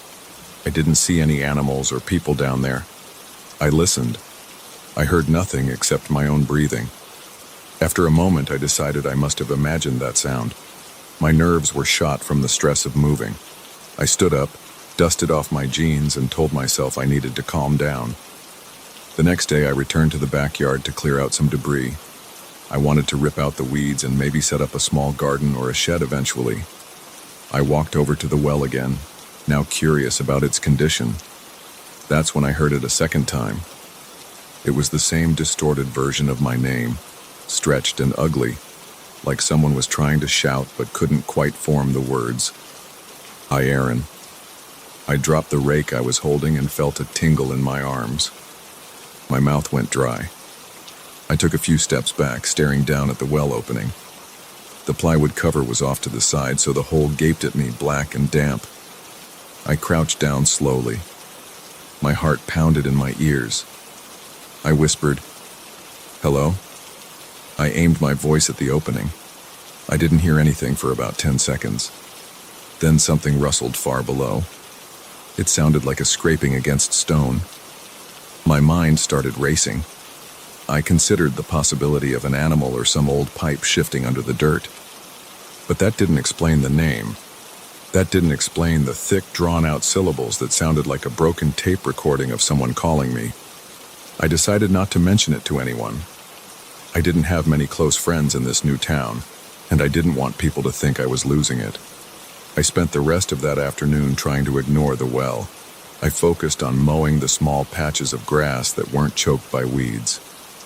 But every time I turned my back on the well, I felt like something was watching me. I found myself glancing over my shoulder every few minutes. My skin crawled when I saw the dark hole. It seemed deeper than before, like a pit that stretched into endless darkness. By sunset, I was exhausted, and I went inside to fix a quick dinner. That night, I lay in bed, thinking about what I had heard. My mind replayed the distorted name. I couldn't pinpoint any logical explanation. Part of me wanted to fill the well with dirt and forget about it, but another part of me was curious. The next morning, I decided I'd drop a rope ladder down and see if there was some hidden compartment or echo chamber. I'm not sure why I even considered that. I guess I just wanted answers, and I didn't like feeling spooked in my own backyard. The following day, I woke up early. I went to a hardware store and bought some rope and a battery-powered lantern. I spent a couple of hours rigging a basic pulley system on a sturdy tree branch near the well. I tied off the rope ladder so it would hang down. Then I carefully shined my lantern inside. The stones still looked damp, and there was a musty smell that wafted up. It reminded me of a wet basement, that stale, cold odor that hits you in the face. I took a deep breath and told myself it was probably safe. I lowered the rope ladder inch by inch, letting the lantern dangle from a hook so I could see the bottom. Once it touched the dirt floor, I noticed some broken wood fragments and a few rusted metal objects that might have been parts of a bucket pulley system. There wasn't much else. No hidden door, no water, just dirt and stones. I called out, "Hey, is anyone down there?" The echo bounced back. I listened carefully. No answer, no whisper of my name. I felt somewhat relieved. I climbed down slowly. My boots clanked against the rungs of the ladder. The walls felt cold when my shoulders or elbows brushed the stones. I kept my eyes on the ground as I descended. At one point, my foot slipped, and I felt my stomach lurch, but I caught myself before falling. My breath came in short bursts. The air in the well felt heavy, and I tasted the metallic hint of damp stones. I reached the bottom, pointed my lantern around, and saw mostly packed dirt and old scraps of wood. There were some worms wriggling by my feet. I turned in a full circle and looked up, seeing the round opening with daylight streaming in. I stayed down there for a few minutes, checking the walls for any cracks or hidden spaces. I saw some small holes where mice might have burrowed. I found a rusty nail that I picked up. I kept expecting to hear my name or sense some presence, but it stayed quiet. Eventually, I felt foolish and climbed back up. My arms ached from holding onto the rope ladder, and my hands felt sweaty despite the cool air. Once I reached the yard again, I took a moment to breathe. That's when I heard a sound from behind me. It was the same scraping noise I'd heard before, only this time it was closer. I turned around fast, nearly dropping the lantern. The well looked the same as ever, dark and motionless, but I felt the hair on my arm standing straight up. I decided I'd had enough for one day. I went inside, threw my jacket on a chair, and took a hot shower. As the water ran down my back, I kept thinking about that sound. It was like something was sliding against the wall of the well, but I hadn't seen anything down there. I told myself it might be a rat or a piece of debris shifting. I tried to relax, but my nerves were on edge. I spent the rest of the evening pacing around the living room and checking my phone for any texts or notifications. Nothing came. I felt isolated. That night I heard it again, but this time I was inside the house. I was lying on my couch watching a late-night show with the volume low. My eyes were drooping and I was about to doze off. Then I heard that stretched out call. Aaron. It wasn't loud, but it was unmistakable. It came from outside, like someone was standing in the yard. I shot up from the couch and stared at the back door. My heart felt like it was skipping beats. I reached for the remote and turned off the TV, leaving the room in near darkness except for a small lamp in the corner. I walked to the window and peeked through the blinds. The backyard was dimly lit by a weak porch light. The well was just visible as a silhouette of stone. I strained my eyes. At first, I didn't see anything moving. Then I caught a glimpse of something near the well's edge, a faint, grayish shape that shifted in the darkness. It had a wispy outline, like a thin layer of fog. My breath caught in my throat. It started to rise. I saw it lift up from the well, almost like steam rising from boiling water, except it was slower and more defined. My stomach churned. My arms broke out in goosebumps. My instincts told me to lock the door, turn off the lights, and hide. But I couldn't look away. I leaned closer to the window, pressing my forehead to the glass. My heart pounded so loud I heard it in my ears. The shape seemed to hover above the well's edge. It wavered, then shifted toward the house. I stumbled back, nearly tripping over a small footstool. My mind screamed at me to do something. I ran to the back door and made sure it was locked. Then I flipped off the lamp so there was less chance of being seen from outside. I pressed my back to the wall and listened. The house felt too quiet, like the air had thickened and swallowed all the usual nighttime noises.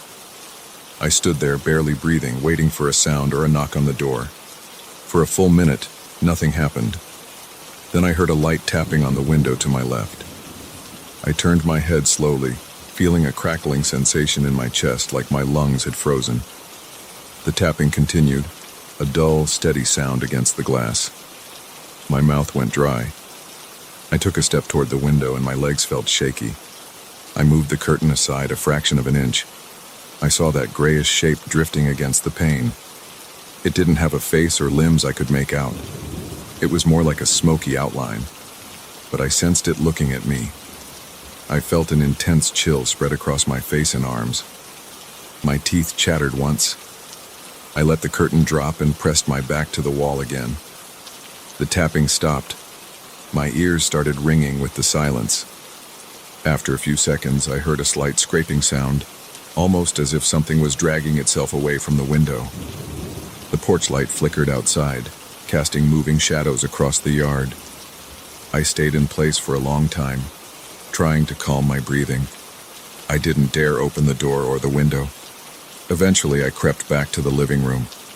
I sat on the couch, knees shaking, trying to wrap my head around what I had just seen. That night, I barely slept. I kept the lights off in every room and stayed alert. My ears were tuned to the faintest noise. Around 2 a.m, I dozed off for a moment, only to jolt awake when I thought I heard footsteps on the back porch. But when I checked, no one was there. The rest of the night dragged on. My eyes stung from exhaustion. In the morning, I gathered enough courage to step outside. The early sunlight made everything look less threatening. The well stood in the same spot, silent and still. I walked over slowly, feeling my stomach twist. There were strange marks on the stones near the top, like thin scratches. I touched one of them. The scratch felt shallow but fresh, like something had scraped across the surface during the night. I looked around for footprints but only saw my own. I even checked the grass, which was wet with dew, but I didn't see any clear disturbances. I spent most of that day inside the house, avoiding the backyard. I needed a break. My nerves were shot, and I felt like I was on the edge of a panic attack. I tried watching some random shows to distract myself. I texted a friend from my old city, but I didn't mention the well or the strange figure. I just said the move was stressful. I guess I was too embarrassed to talk about hearing my name called from a dry well or seeing some shape climb out of it. As evening came, I felt my anxiety ramping up. I cooked some dinner, but I barely tasted it. My stomach was in knots. Eventually, I couldn't ignore the backyard anymore. I had to know if it was safe. I stepped onto the porch, carrying a flashlight. The sky was dark, and clouds covered the moon. The only light came from my small porch fixture. I scanned the area with the flashlight, moving the beam slowly. Everything looked normal, but I couldn't relax. I gripped the flashlight with sweaty palms. I forced myself to walk toward the well. My feet felt heavy on the grass. My breath was shallow. I approached the edge and I aimed the flashlight down into the hole. The stone walls glowed in the beam. I saw nothing unusual. No shapes, no movement. Then I called out, "Is anyone there?" My voice cracked a bit. The well answered with a short echo. My heart pounded. I waited. Silence. The tension in my chest released a little. I told myself it was over. Maybe just some freak hallucination from stress. As soon as I turned to head back, I heard a loud scraping sound behind me. It was so sharp it made me flinch and drop the flashlight. The beam landed on the ground, pointing at my feet. I spun around and faced the well again. The scraping continued, like something was scratching the inside wall. My neck tightened and my eyes felt dry as I stared. Then I heard it for the third time. Aaron. It was louder now, not quite a whisper. It had a guttural edge, like it was coming from a throat clogged with dirt. I picked up the flashlight with trembling hands and shone it down into the well. I saw movement on the side of the wall, about 5 feet from the bottom. A grayish shape slid upward as if defying gravity. It hugged the stones and then reached the top. I stumbled back, almost falling. The shape rose into the air again, just like the night before, forming that hazy silhouette above the well. I heard the rasp of my own breathing. My hands shook so bad I almost dropped the flashlight again. That was enough for me. I backed away, not taking my eyes off the shape. It drifted in my direction for a moment, but I kept moving. I reached the porch, flung the door open, and rushed inside. Once I slammed it shut, I locked it and killed the porch light. My chest felt tight, and my arms tingled. I stood there in the dark, trying to steady myself. My shirt was soaked with sweat. I didn't go back out that night. I stayed by the window, glancing through a small gap in the curtain every few minutes. I never saw the shape again that evening, but I heard more scraping sounds until about midnight. After that, everything went quiet. I stayed up until dawn, watching the yard. Now I'm sitting here at my kitchen table telling you all of this. My hands are still trembling. It's morning again, and the well is out there, quiet and still. But I know what I saw. I know something crawled out of that well. I can't explain it, and I can't pretend it was my imagination. That shape was real. I don't know what it wants. I don't know if it's going to keep calling my name. But I feel it out there. I keep checking over my shoulder, half expecting to see that gray outline drifting across the yard. I'm not sure what I'll do next. Maybe I'll try to seal the well somehow. Maybe I'll just sell this place and move. Right now, I don't have any grand plan. All I know is that I can't keep living with that thing in my backyard. I hear the scraping in my head even when it's silent. My throat feels tight whenever I think about the voice calling me. I don't know if it's trying to get inside my house or if it's just stuck in the yard. Either way, I can't ignore it anymore. That well is not empty. It's holding something that shouldn't be there, and it knows my name.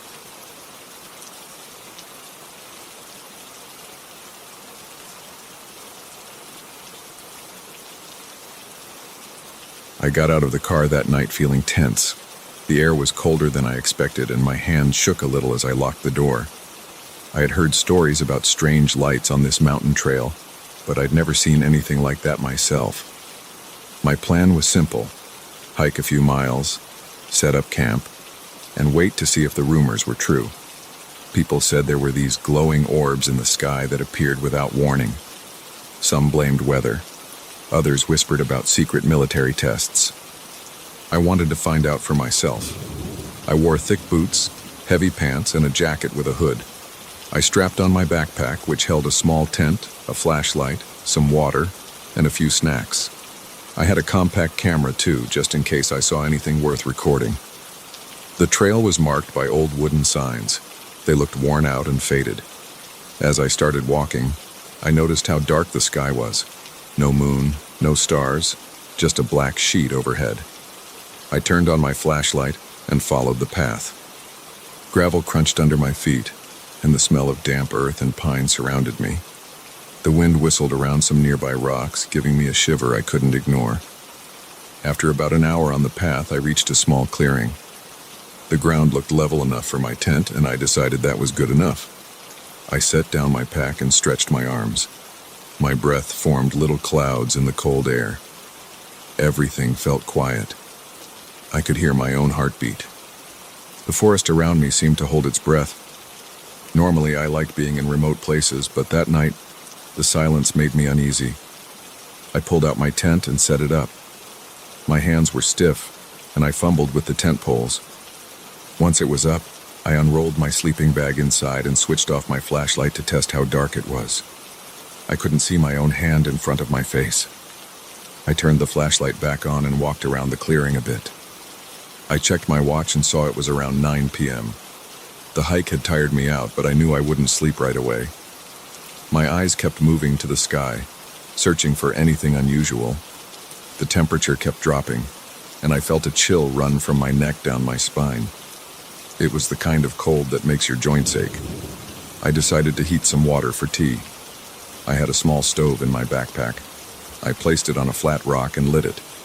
The blue flame hissed. I poured water into a metal mug and waited. The sound of water heating was a relief in that silence. While I waited for the water to boil, I walked to the edge of the clearing. The trees stood tall, their bark rough and dark. I could see faint shapes of mountain peaks beyond them. The sky remained empty, no stars, no lights, just a black void. I turned off my flashlight to let my eyes adjust, hoping I might catch a glimpse of something. At first, I saw nothing. Then my eyes picked up faint outlines of the treetops against the sky, but there were no floating orbs, no beams of light. I sipped my tea, which was too hot at first. The warmth spread through my chest and stomach, easing my tension a bit. I paced around, scanning the horizon. After about 15 minutes, I got restless. My plan was to stay awake as long as possible, just in case. But the cold got stronger, and my breath felt labored. I went back to my tent, crawled inside, and closed the flap. I decided to rest my eyes for a moment, setting an alarm on my phone for midnight. The ground felt hard beneath my sleeping bag, but I managed to doze off. When my phone alarm buzzed, I jolted awake. My heart pounded as I remembered where I was. My tent felt stuffy, so I unzipped the flap and peered outside. The clearing looked still. The air was colder than before. I grabbed my flashlight and stepped out. My boots sank into the dirt. The wind had picked up, rustling the branches around me. I clicked my flashlight around, but I only saw the usual shapes: trees, boulders, the outline of my car far down the trail. I switched off the flashlight and stood there, letting my eyes adjust again. The wind died down and everything went still. Then I felt something. It was like a static charge in the air. My hair stood on end. My skin tingled. I stared at the sky, and out of nowhere, a bright flash lit up the entire area. It wasn't like a slow glow or a flicker. It was an intense burst of light, like a giant spotlight shining down on me. I staggered back, raising my arm to shield my eyes.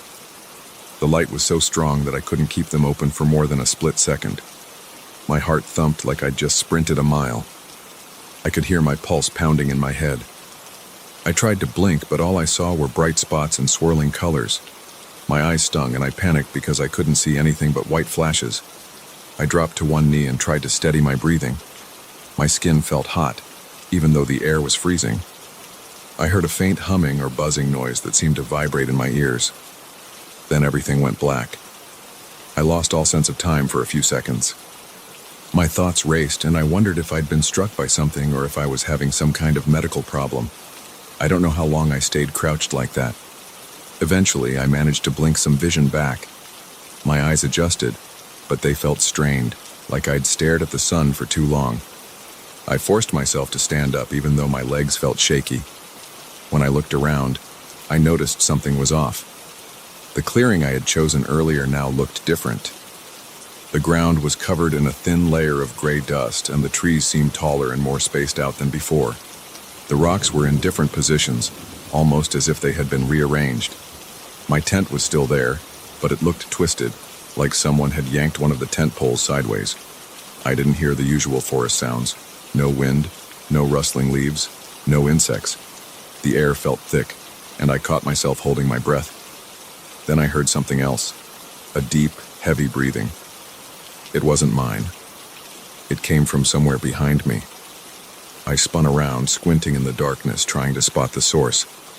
My flashlight had fallen on the ground, so I picked it up and clicked it on. The beam was weak, probably because the batteries had drained, but it was enough to show me faint shapes. I couldn't see any person or animal, but I heard that slow, raspy inhale and exhale. It had a pattern, like someone with a chest cold trying to breathe. My hands started to sweat, and I felt my heart pounding again.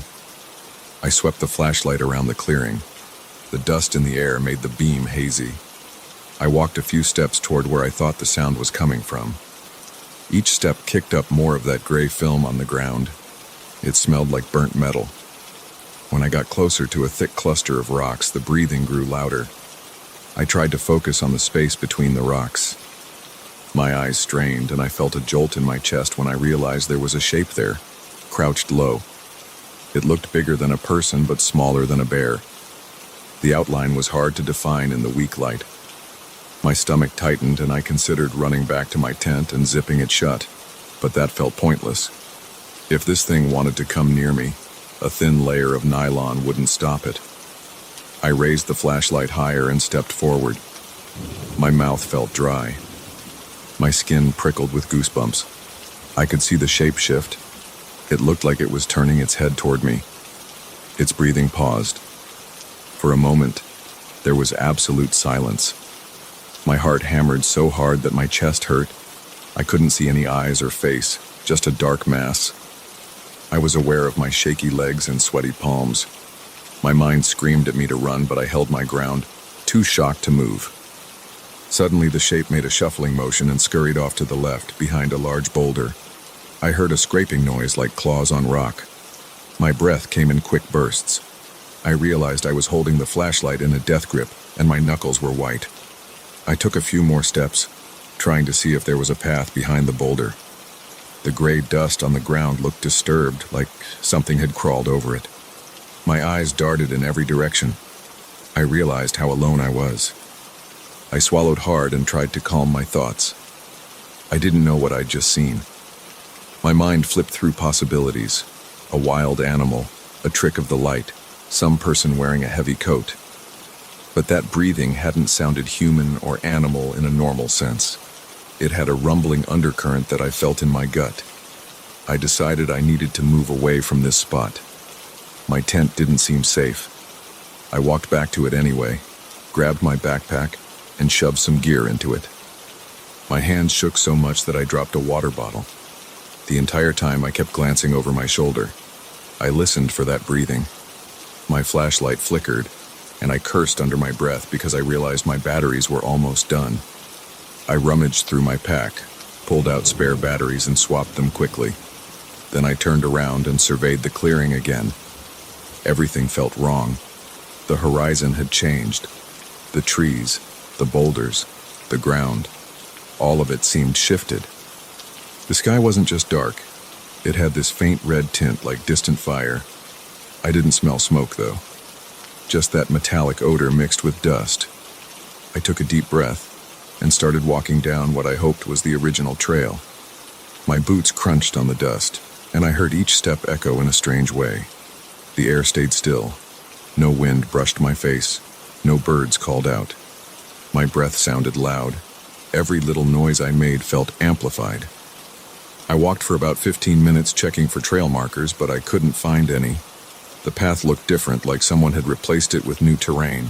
Rocks jutted out at odd angles. The trees formed a strange pattern, almost a grid, but I tried not to think about that. I just kept walking, scanning for a sign of anything familiar. I started to worry that maybe I was hallucinating. I checked my phone, but it had no signal, and the clock on it just blinked 00. That made no sense. The battery icon showed half charge, yet it wouldn't show me the time. I stuffed it back in my pocket. My mouth felt parched, and I realized I needed a drink. I took my water bottle out and drank slowly. The water tasted stale, but I forced it down. My arms felt heavy and my legs hurt from the tension. I knew I needed to stay alert, so I pressed on. After another 20 minutes of walking, I heard that breathing again. This time it came from my left, deeper in the trees.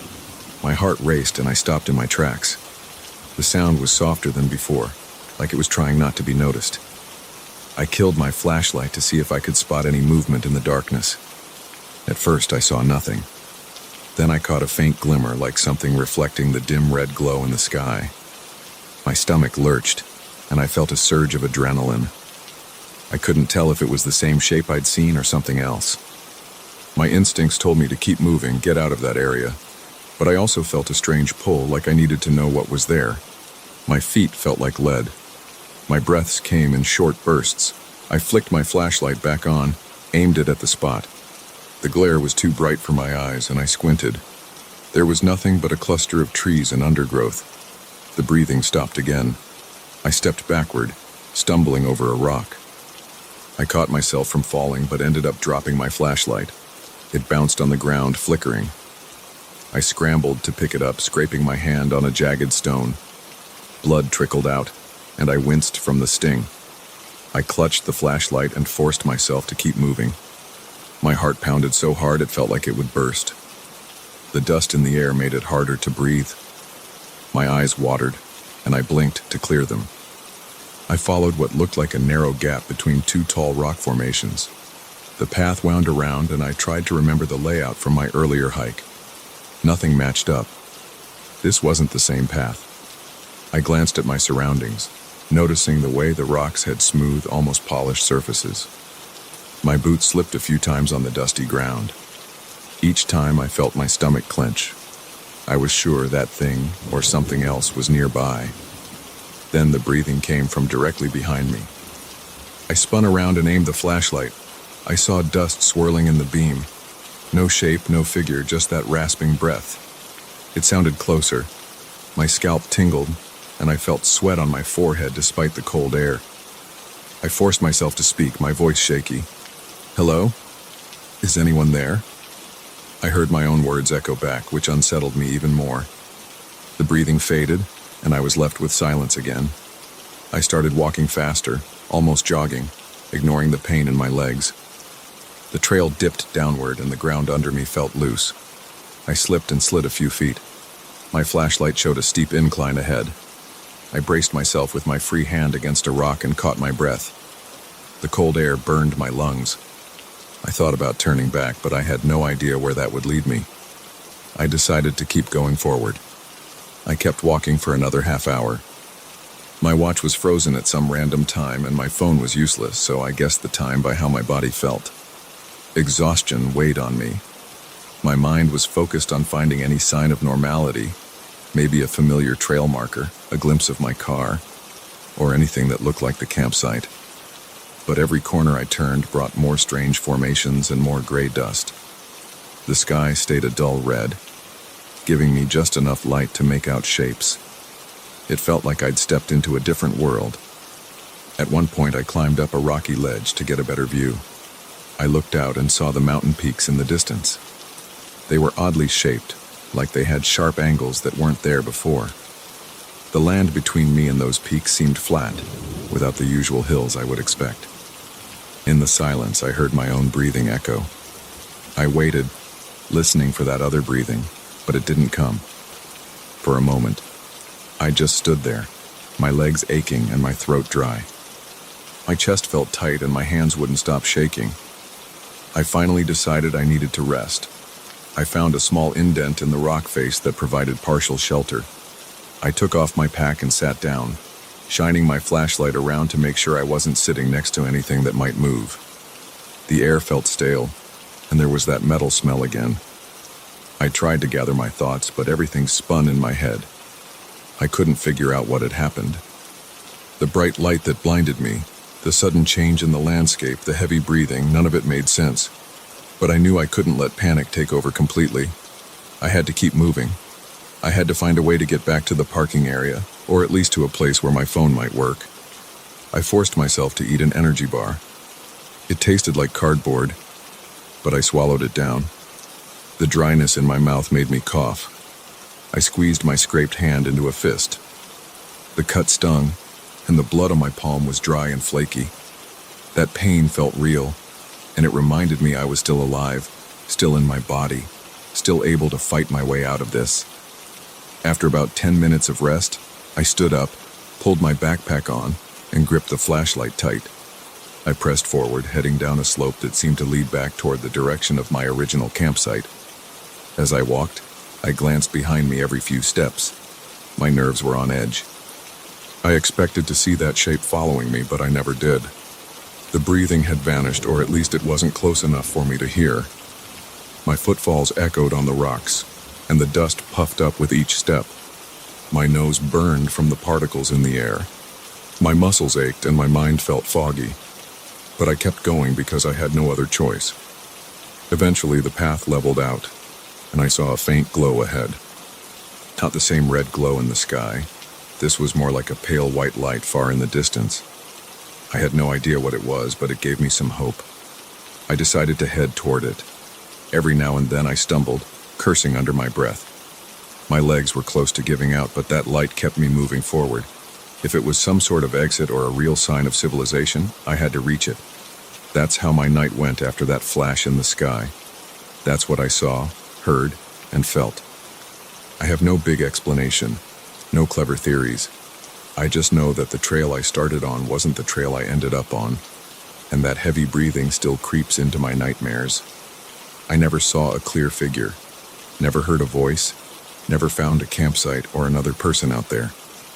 All I could do was push forward toward that distant light, hoping it would lead me back to something familiar. And that's what happened. That's the whole story as I lived it. It's still raw in my mind, and I can't shake the memory of that sudden blinding light and the world that felt like it shifted under my feet. But I'm here to tell it, so that must count for something.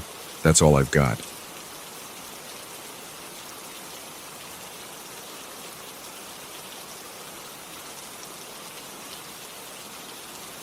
I moved into my new apartment on a Wednesday morning. The place looked normal enough: gray walls, white ceiling, simple kitchen, and a decent view of the city. I was on the 15th floor, which felt both exciting and intimidating. I liked being high up, away from traffic noise, away from the streetlights shining through my windows. I had no idea that same height would turn into a source of unease. I had no idea I would lie awake at night, listening to voices that didn't make sense. Right now, I wish I had never signed that lease. I remember my first night there. I was exhausted from unpacking, so I just threw my mattress on the floor and fell asleep. Around 2 in the morning, I woke up feeling sweaty and a bit cold. The temperature in the bedroom seemed off. I sat up and heard a muffled whisper. I thought it was the ventilation or maybe my new neighbors talking in the hallway. I ignored it and tried to sleep again, but the whisper got louder. I forced myself up, walked to the window and opened it a bit wider. I heard a low voice, almost like someone telling a story in slow motion. It sounded like it came from outside the window, but I was 15 floors above the ground. It didn't make sense. I shut the window and told myself I was dreaming. My throat felt tight. My heart was racing. I turned on my bedside lamp and looked around. Everything was quiet except for the faint hum of the city. Cars, horns, distant sirens, typical urban noise. Nothing else. I breathed a little easier and went back to bed. I slept with the light on, though. It felt like the only way to calm myself. The next morning, I shrugged it off. I blamed it on the stress of moving. I went to work, came back in the evening, and started arranging the living room. While I was moving boxes, I found an old newspaper wedged in the corner of the floor. It was from a few years ago. It had a headline about a real estate scandal. I didn't think much of it, but I wondered why it was just sitting there. It looked brittle and stained, as if it had been left behind intentionally. I tossed it aside and continued with my setup. That night, I left the window open because the apartment was stuffy. I sat on my couch and watched TV for a while. Around midnight, I heard the same voice. It came from the window, or through the window, or maybe just near it. It was low and sounded distant, but the words felt clear. He used to sit here alone. He never left his room for days. I shut the TV off. My chest tightened. I walked slowly to the window and looked out. The street was far below. The wind felt cold on my skin. My arms broke out in goosebumps. I didn't see anyone on the balconies next door. There was no one on the fire escapes. I was alone, but I still heard that voice. It continued in a hushed tone. He wrote everything in a journal. Then it stopped. My heart was pounding so hard I could feel my own pulse. I closed the window in a panic and backed away. My legs felt weak. I realized my hands were shaking. I tried to rationalize it. Maybe the building had some weird echo effect. Maybe there was a vent carrying someone's voice from a few floors below. I considered going down to the front desk to ask the doorman if there were known issues with strange sounds. I decided against it. It was late, and I didn't want to sound paranoid. Instead, I turned up the volume on the TV and tried to ignore the feeling that something was very wrong. Over the next few days, I started to hear more of these whispers at odd times. Sometimes I heard them around 1 a.m., other times at 3 a.m. Once I heard them in the late afternoon, just as the sun was setting. Each time the words were about someone who used to live in the building. The voice mentioned small details. A tenant who locked himself in the bathroom for hours. A woman who never opened her curtains. A man who collected dozens of newspapers and stacked them in his closet. The descriptions sounded random, but they got under my skin. One night, the whisper changed. Instead of telling me about past tenants, it said, "You need to look under the sink. You need to find what's been hidden there."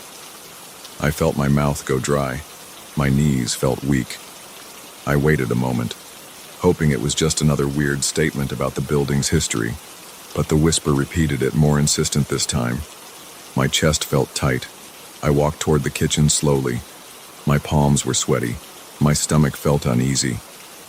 When I opened the cabinet under the sink, I found an old jar covered with dust.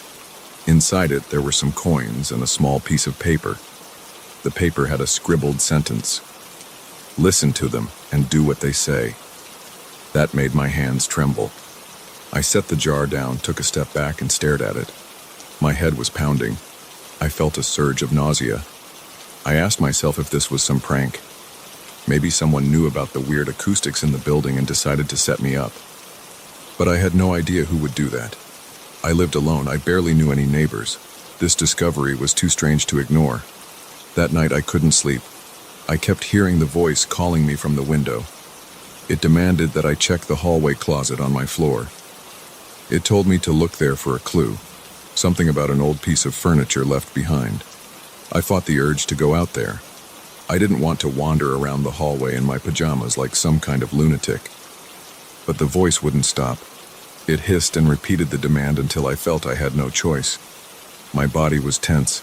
My hands were clammy. I got dressed and opened my front door slowly. The hallway lights flickered a bit. It was silent except for the hum of the elevator shaft. I walked to the closet at the end of the corridor. It was marked maintenance, but it wasn't locked. Inside, I saw a few shelves with paint cans and cleaning supplies. Then I noticed an old wooden table leaning against the wall. It had scratches on the surface. There was a single drawer. I pulled it open and found a small notebook wrapped in plastic. I unwrapped it. The first page had notes about the building. The handwriting was shaky. It said, "They speak at night, they command, they watch, do not resist." My stomach lurched. I flipped a few pages and saw dates, times, and short descriptions. 2 a.m. asked me to break the mirror. 3 a.m. told me to cut the power. 4 a.m. demanded that I find the hidden jar under the sink. I shut the notebook. I could feel the blood rushing to my head. I stuffed it in my jacket pocket and went back to my apartment. The elevator ride felt like it took forever, even though it was only a few floors. When I got inside, I locked the door and leaned against it, breathing hard. I felt dizzy. I kept thinking, why me? Why this place? Who else heard these voices? Around 2 in the morning, they came back. This time, the whisper was more forceful, like a low growl. It said, "You found the notebook. You know what happens now." I stared at the window. My heartbeat thundered in my ears. The voice demanded I pull up the old carpeting in my living room. It said there was a trapdoor underneath. I didn't want to believe it. That carpet looked fairly new, installed maybe a year ago, but I felt compelled to listen. My heart was pounding. My skin felt cold. I moved my coffee table out of the way. I grabbed the edge of the carpet and tugged. It lifted easily. Beneath it, near the corner of the room, I saw a square piece of wood that didn't match the rest of the floor. It had a small metal ring attached. I knelt down. My legs were shaking. I pulled the ring. The wood lifted, revealing a small opening about 1 foot across. Inside, I saw another jar, just like the one under my sink. My breath got stuck in my throat. I could barely breathe. I lifted the jar out. It was empty except for a folded note. I opened it. It said, "There's no turning back." My body shook. I stared into the dark hole for a moment, then closed it and put the carpet back. I felt trapped in some twisted game. For the next few days, the voice demanded little things. It told me to gather old papers, check behind the fridge, unscrew a vent cover, read old documents. I was always sweating, always on edge, always afraid to disobey. When I tried to ignore the voice, it would become louder, repeating the command until I caved in. One evening, I turned up the music on my headphones to block it out. My head started throbbing until I yanked the headphones off, gasping for air. The voice hissed, "Don't fight us." It felt like someone had stabbed me in the head with a needle. I had no choice but to do what it said. I found a box of old items behind the fridge. It contained letters addressed to someone named Martin, dated 8 years earlier. Each letter mentioned strange requests and sleepless nights. The tone of the letters made me think Martin was also hearing voices. He wrote, "I can't stay here, but I can't leave. They follow me everywhere inside this apartment." The letters were covered in smudges, maybe from sweaty hands or spilled coffee. I felt my stomach twist. I realized other people had gone through this. They either left or lost their minds. As the days went on, I became more paranoid. I avoided my neighbors. I spoke little at work. I came home every evening with knots in my shoulders, dreading the next command. Sometimes the voice would stay silent until midnight, and I would pray it stayed that way. But it always came back. One night I decided to confront it. I went to the window as soon as I heard it start. I shouted, "Why are you doing this to me?" My voice echoed in the empty room. I felt my chest tighten. I got no answer. I waited, breathing fast. Then the whisper returned, almost right in my ear. "You're the chosen occupant. Fulfill your role." I jerked around, expecting to see someone, but the room was empty. My knees almost gave out. A few nights ago, it told me to go to the basement storage area. I hadn't even known there was a basement for tenants, since it wasn't labeled on the elevator panel. The elevator went down to the ground floor, but there was another button labeled B. I pressed it. My heart was slamming. The ride down felt like an eternity. The basement hallway smelled like damp concrete. My footsteps echoed. I didn't see any staff. It looked more like a tunnel than a proper storage area. Pipes ran along the ceiling. I found a row of locked chain-link storage units. One of them was open. Inside was a single cardboard box on the floor. It had my apartment number scrawled on the side in thick black marker. I approached it, every nerve in my body screaming at me to leave. I opened the box. I saw an old key, a photograph of a man standing in front of the same window in my apartment, and another folded note. This note read, "He tried to resist. He failed. You must obey." My hands shook. I placed the note back in the box. I left the basement feeling a chill all over my skin. My breath was short and my head felt light. When I got back to my apartment, I put the box in a closet and locked the door. That brings me to now. I sit here in my living room waiting for the next command. It's almost midnight. My curtains are closed, but I know if I open them, I'll hear those voices. They always find a way in through the night air. I haven't told anyone about this because I don't think they'd believe me. My boss asked if I'm feeling okay, said I look pale. I just nodded. I can't begin to explain what's going on. I don't know if I'm going crazy or if these voices are truly real. All I know is that each new discovery leads to more demands, and I'm scared of what might happen if I refuse. I stay away from the window now. I don't want to see whatever is out there. The voice still appears, though. Sometimes it even sounds like it's inside the walls. I jump at every small noise in this apartment. My phone battery is draining faster than usual, probably because I keep pacing around, checking messages, doing anything to distract myself. But no matter how many games I play or how many videos I watch, I can't shake the sensation that I'm being watched. I feel goosebumps on my arms even when the air isn't cold. I think about leaving, but the lease is long, and I can't afford to break it. Besides, I'm not convinced that walking out would solve anything. That old note said whoever tried to resist failed. I don't know what that means. Maybe they had a mental breakdown. Maybe they just left. I have no proof of anything worse. But I feel trapped. My chest tightens every time I think about staying, and my throat closes up when I think about leaving. I'm stuck either way. I don't know how this will end. I just know that every night around the same time I hear that faint whisper. It calls to me by name now. It mentions details about my life that I've never told anyone. The voice is inside my head and in my apartment at the same time. When it speaks, my scalp tingles and my eyes water. My breathing becomes uneven. My hands cramp from how tightly I clench them. I want to say I'm going to fight it, but I don't even know how. Right now, I'm just sitting here waiting. It's almost 1 a.m. I'm trying to stay calm. My palms are sweaty. The air around me feels tense. The building's walls feel thin, like they can't hide anything. My mouth is dry and my heart is pounding. I keep looking at the door, at the window, at the floor, expecting something to happen. I hear a faint whisper now. It's calling my name. It wants something. I can feel the hairs on the back of my neck stand up. My skin prickles, and my stomach drops. I know I'll have to answer. I don't know if I'll ever break free of this. Maybe I'll find another clue. Maybe there's another box hidden somewhere with more instructions.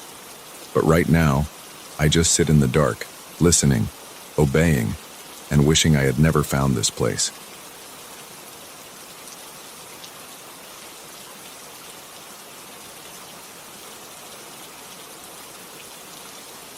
I want to get this off my chest right away. I never believed in strange phenomena or supernatural places. I always thought those stories were just exaggerations or illusions people created when they got scared. But last month, something happened that changed how I see the world around me. Now, whenever I think back on that day, I feel a tightness in my stomach. My palms get clammy, and my breath gets shallow. I can't push it out of my head.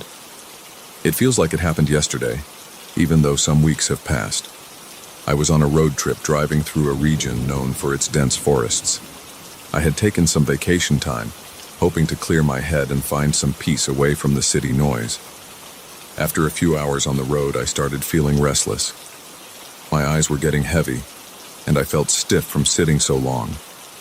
I saw a small dirt road off the main highway, cutting into the forest, and I decided to pull over and stretch my legs. My car was the only vehicle around. There weren't any houses, gas stations, or signs of civilization. Just tall, thick trees lining both sides of the road. I turned off the engine, grabbed a bottle of water from the passenger seat, and stepped out. The air smelled damp and fresh.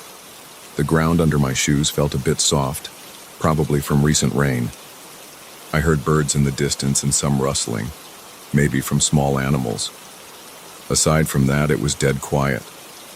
I followed a narrow path that wound deeper into the forest. I wasn't planning a long walk, but I wanted to explore a little. The trees got denser, and the path felt darker.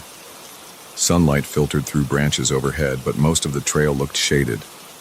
I kept walking, taking careful steps to avoid tripping over roots.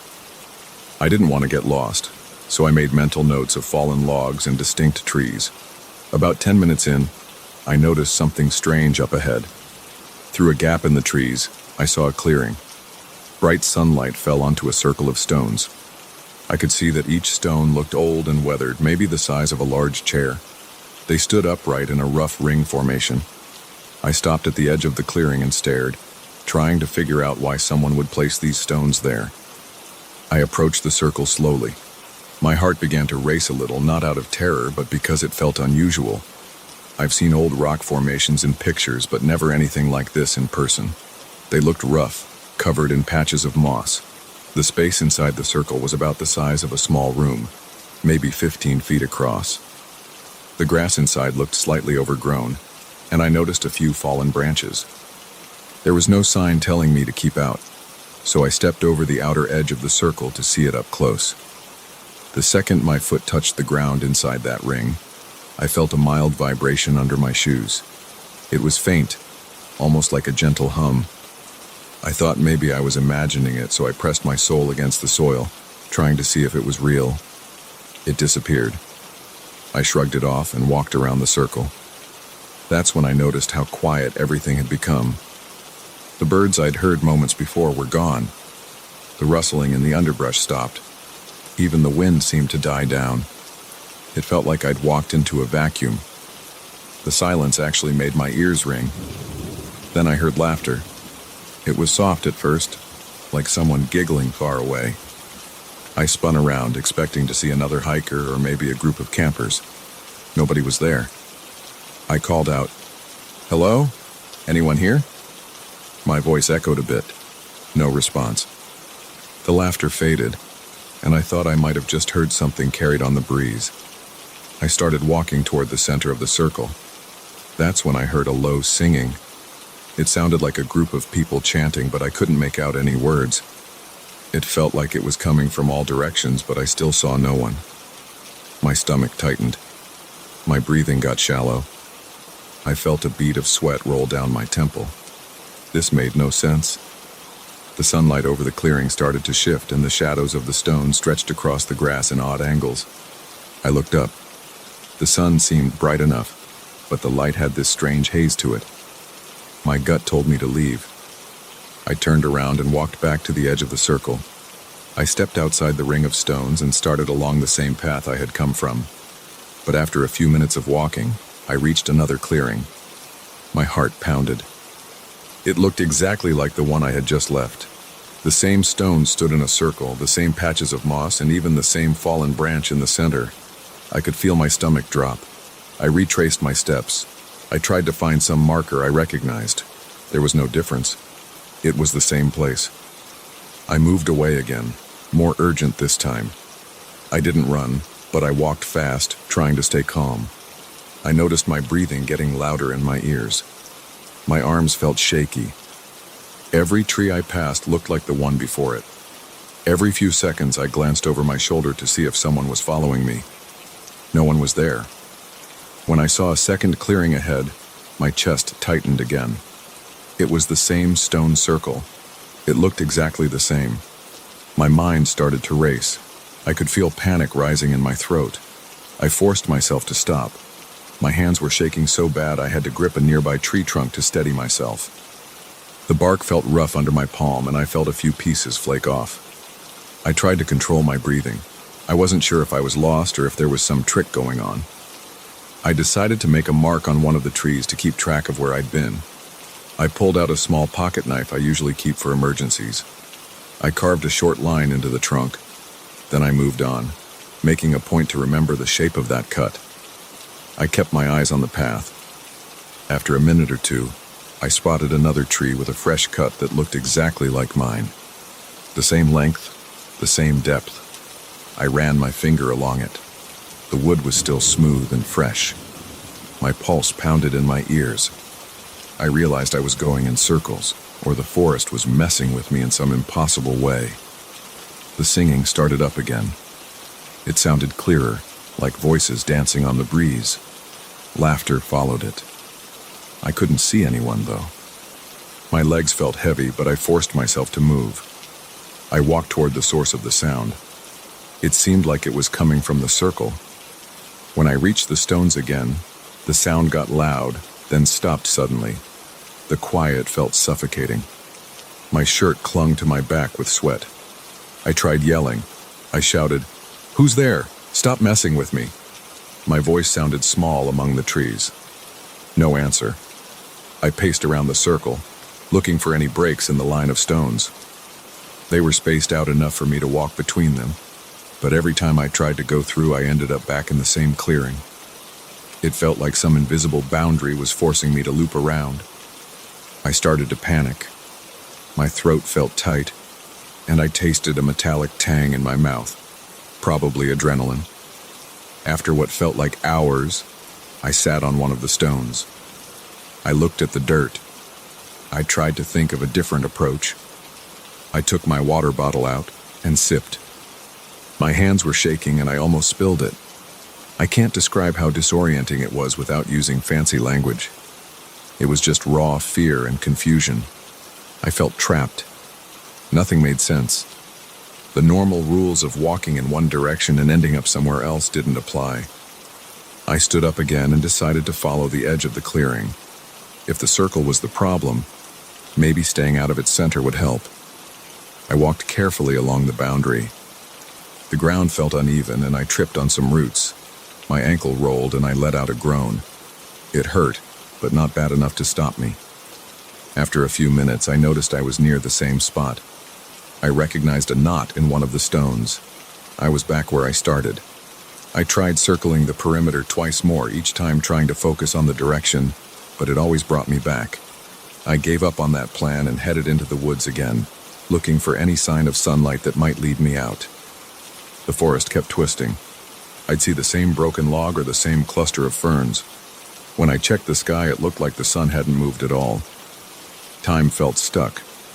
That's when I heard footsteps. They were light, shuffling somewhere behind me. I spun around, scanning the trees. Nothing.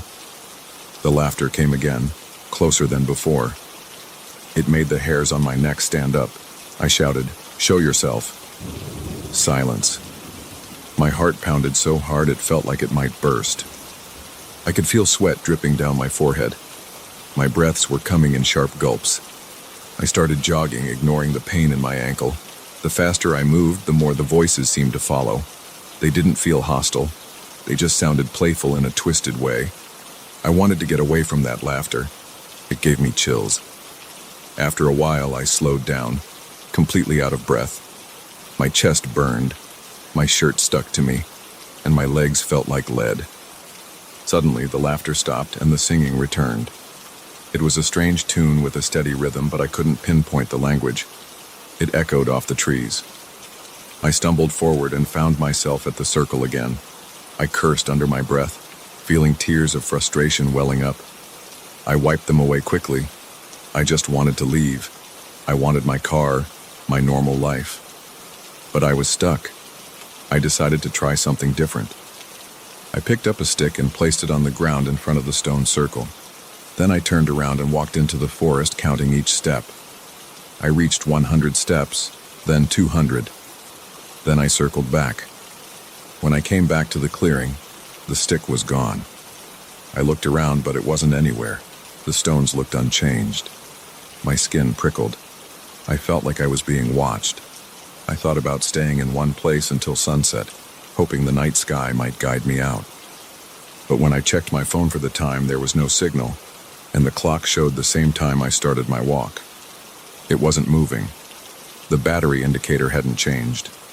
It felt like time wasn't passing at all. In a surge of desperation, I grabbed one of the stones and tried to push it. It wouldn't budge. I kicked it in frustration. Pain shot through my foot. I dropped to my knees, groaning. Sweat poured off me. I stared at the ground, trying to calm my breathing. That's when I heard the footsteps again. This time, they were right behind me. I jerked around, expecting to see someone. No one was there. I stood up, leg throbbing, and glared at the circle. I wanted to scream. I felt lightheaded from the stress. My lips were dry and the water in my bottle was almost gone. I drank what was left. It did little to calm me. I realized I had to figure out a way to break whatever was happening. I tried talking out loud, stating my name, explaining I meant no harm. I said, "I just want to leave. I don't want any trouble." The forest swallowed my words. For a few minutes, nothing happened. Then I heard a rustling in the bushes. I froze, expecting an animal or a person. It stopped. My heart hammered in my chest. I took a slow step forward. As soon as I got close, the rustling started again, moving deeper into the woods. I followed it, thinking maybe it was leading me somewhere. I walked until I saw a faint glow ahead. My pulse quickened. Light could mean an exit, or at least a different area. I stepped through some thick shrubs, trying not to scratch my arms too badly. When I emerged, I found myself back at the circle. The glow was just the sunlight hitting the stones at a weird angle. I almost screamed in frustration. My throat felt raw. I sat down on the ground, ignoring the dirt staining my pants.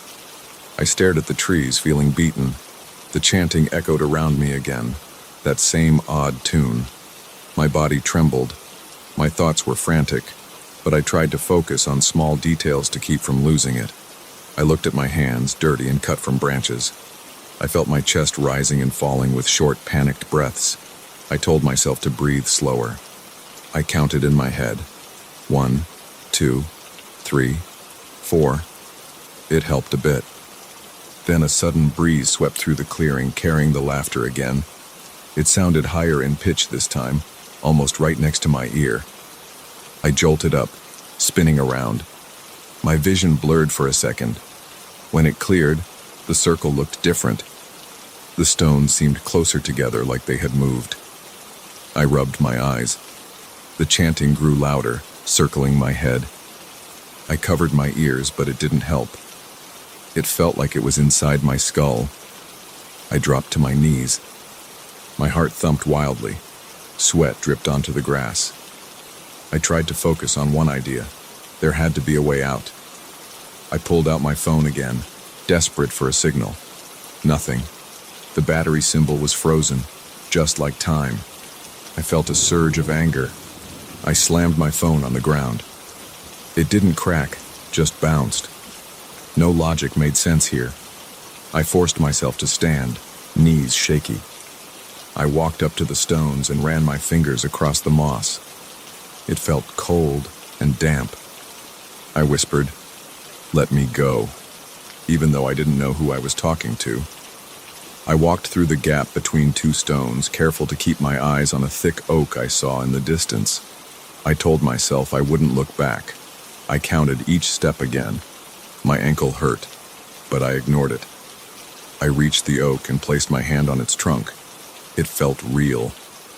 I exhaled slowly and glanced over my shoulder. The circle was still behind me. I kept moving, forcing myself to stay calm. The laughter and chanting died down. I moved from tree to tree, always keeping the circle behind me. After several minutes, I realized I wasn't hearing those voices anymore. I spotted a small slope in the terrain. I climbed it, pushing away branches. My shirt got caught on some thorns, but I pulled free. At the top, I looked down. Instead of the circle, I saw a faint outline of the road. It looked like a patch of gray through the trees. My heart leapt. I hurried down the slope, ignoring the scratches on my arms. When I broke through the last line of trees, I saw my car in the distance. Relief poured over me. I ran to it, almost laughing with disbelief. My hands fumbled for the keys in my pocket. I threw myself into the driver's seat, started the engine, and tore out of there, kicking up dust and gravel. I didn't stop until I reached a larger highway, where I finally pulled over to catch my breath. I glanced at the clock on my car's dashboard. It said only 40 minutes had passed since I first stopped, even though it felt like I'd been in that forest half the day. My phone showed the same time, frozen, but as soon as I drove away, it started updating again, and the signal bars popped up. I had dozens of missed notifications. My phone's clock jumped forward by several hours in the blink of an eye. Even now, I can't explain what happened in that forest. I don't have the energy to speculate. I just know I was stuck in that circle, hearing laughter and voices, unable to leave no matter what I tried. And then suddenly it let me go, or I found a way out. I'm not sure which is correct, but I'm not going back to find out. I can still feel my heart pounding when I remember the silence and those shifting stones. I'm just relieved to be out, and I hope no one else stumbles on that place. If they do, I doubt they'll forget the feeling of being trapped in that loop. It's not something you can ever shake off once you've felt it.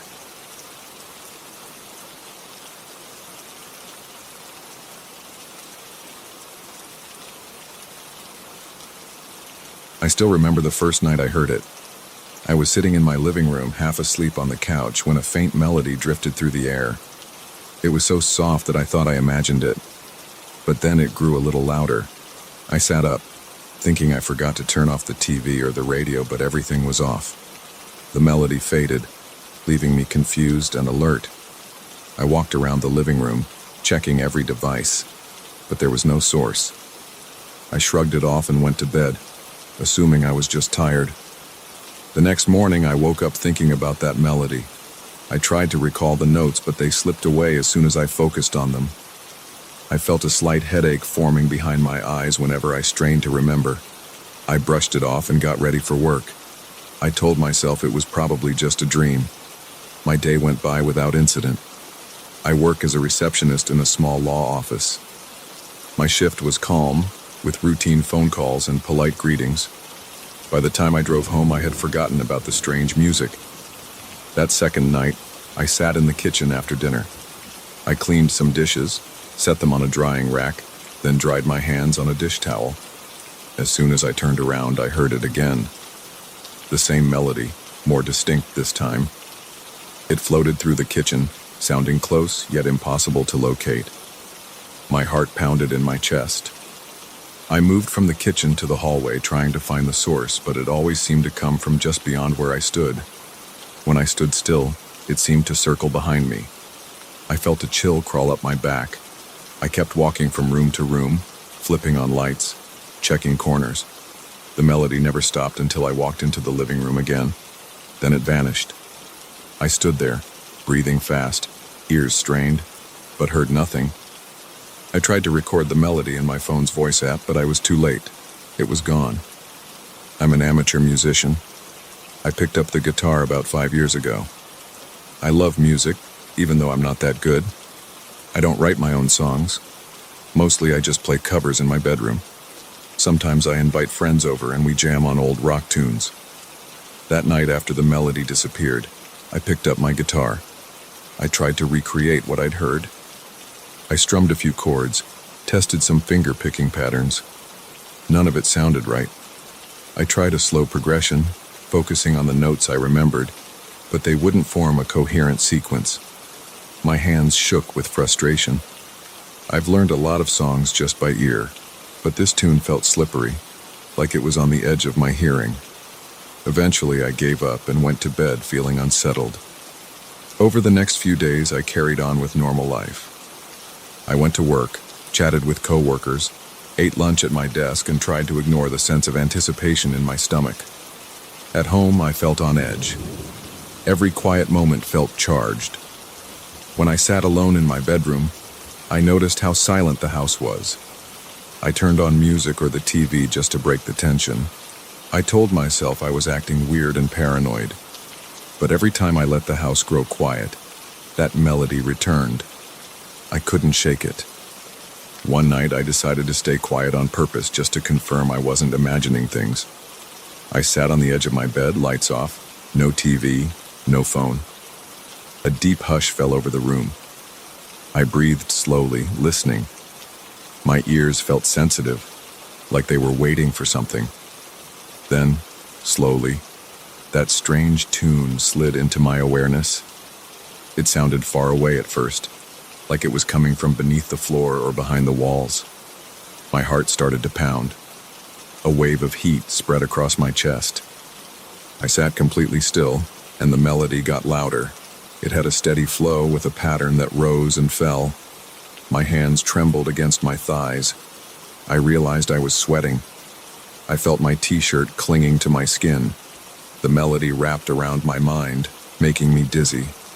I reached over and flicked on the light. The melody cut off right away. I didn't sleep well after that. My mind replayed the notes over and over, in the spots I thought I could recall. In the morning, I forced myself to grab my guitar. I tried to hammer out the tune before work. I pressed the strings, picked a few notes, and paused to adjust my fingering. I thought I had part of it for a moment, but then I lost track. I could feel my chest tighten with annoyance. I was already running late, so I gave up and sprinted out the door. That evening, the melody attacked me again the moment I walked inside. It wasn't just a faint tune anymore. It had a pull, like it demanded my attention. I dropped my bag on the floor and hurried to my guitar. I sat down on the living room couch, placed the guitar on my lap, and started searching for the notes. My fingertips pressed the strings, moving up and down the fretboard. Each time I got close, I felt a small rush in my gut, almost like excitement. Then I would lose the thread, and my body would tense with frustration. Eventually, I managed to piece together a rough version of that melody. It sounded shaky and uneven, but it was close. The moment I started playing it, I felt my heart hammer in my chest. My pulse throbbed in my ears. My breathing turned shallow. I played the same sequence again, trying to smooth it out. My wrists started to ache. My eyes watered from not blinking. I played it again. I felt sweat run down my back.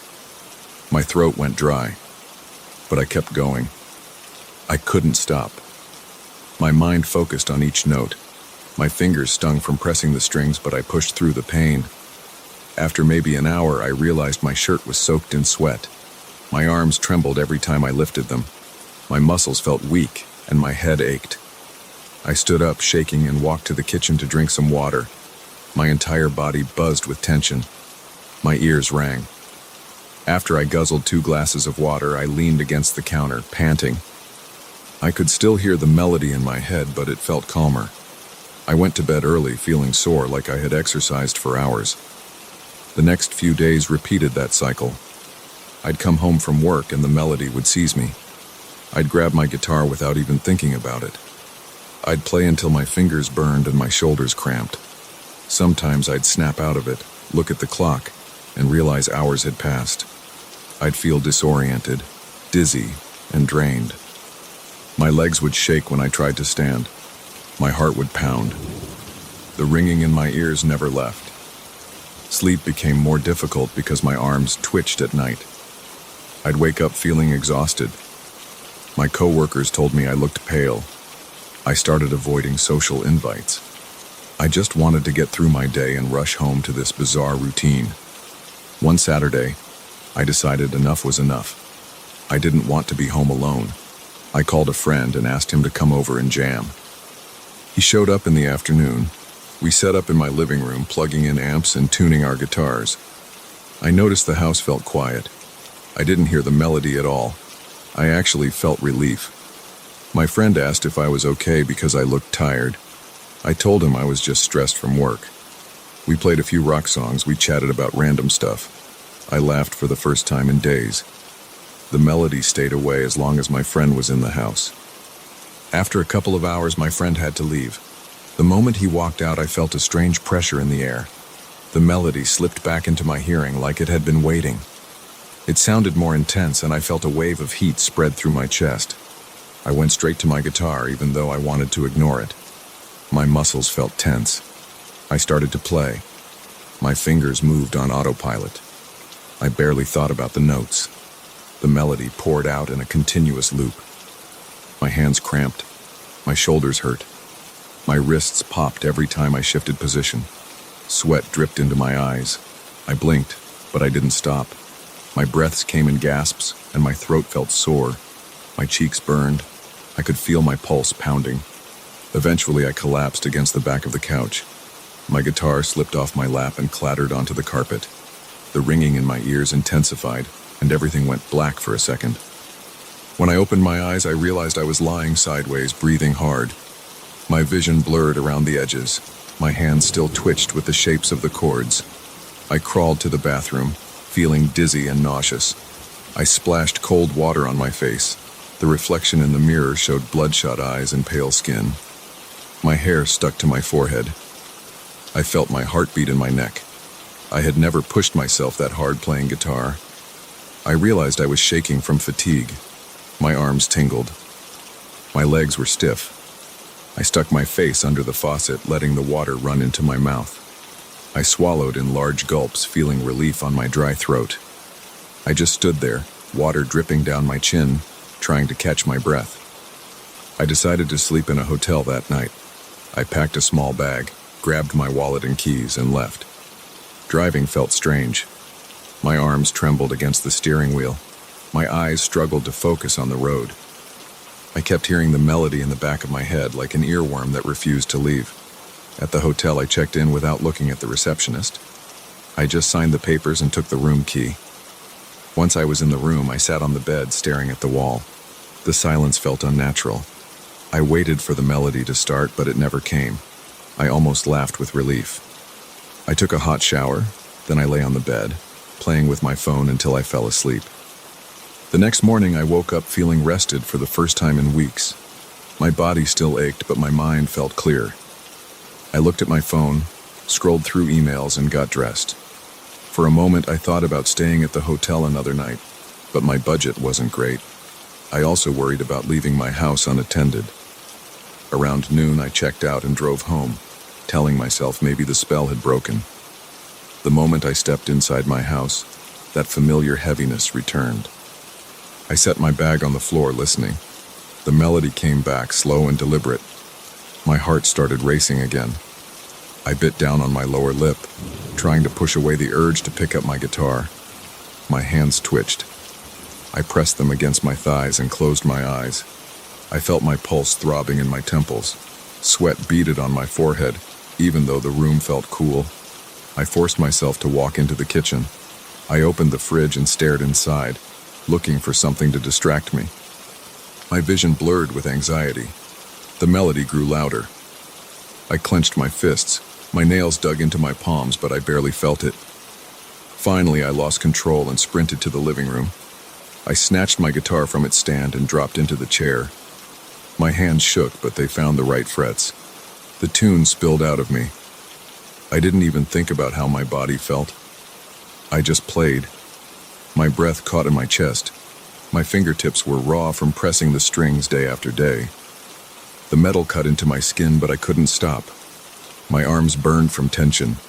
My shoulders felt cramped. After a while, I realized tears were streaming down my face. I kept playing. My nails rasped against the fretboard. The tune circled around and around, no end in sight. My lungs hurt from shallow breathing. My heartbeat pounded like a hammer. My stomach twisted into knots. I felt like I was trapped. Sweat dripped down my arms onto the guitar body.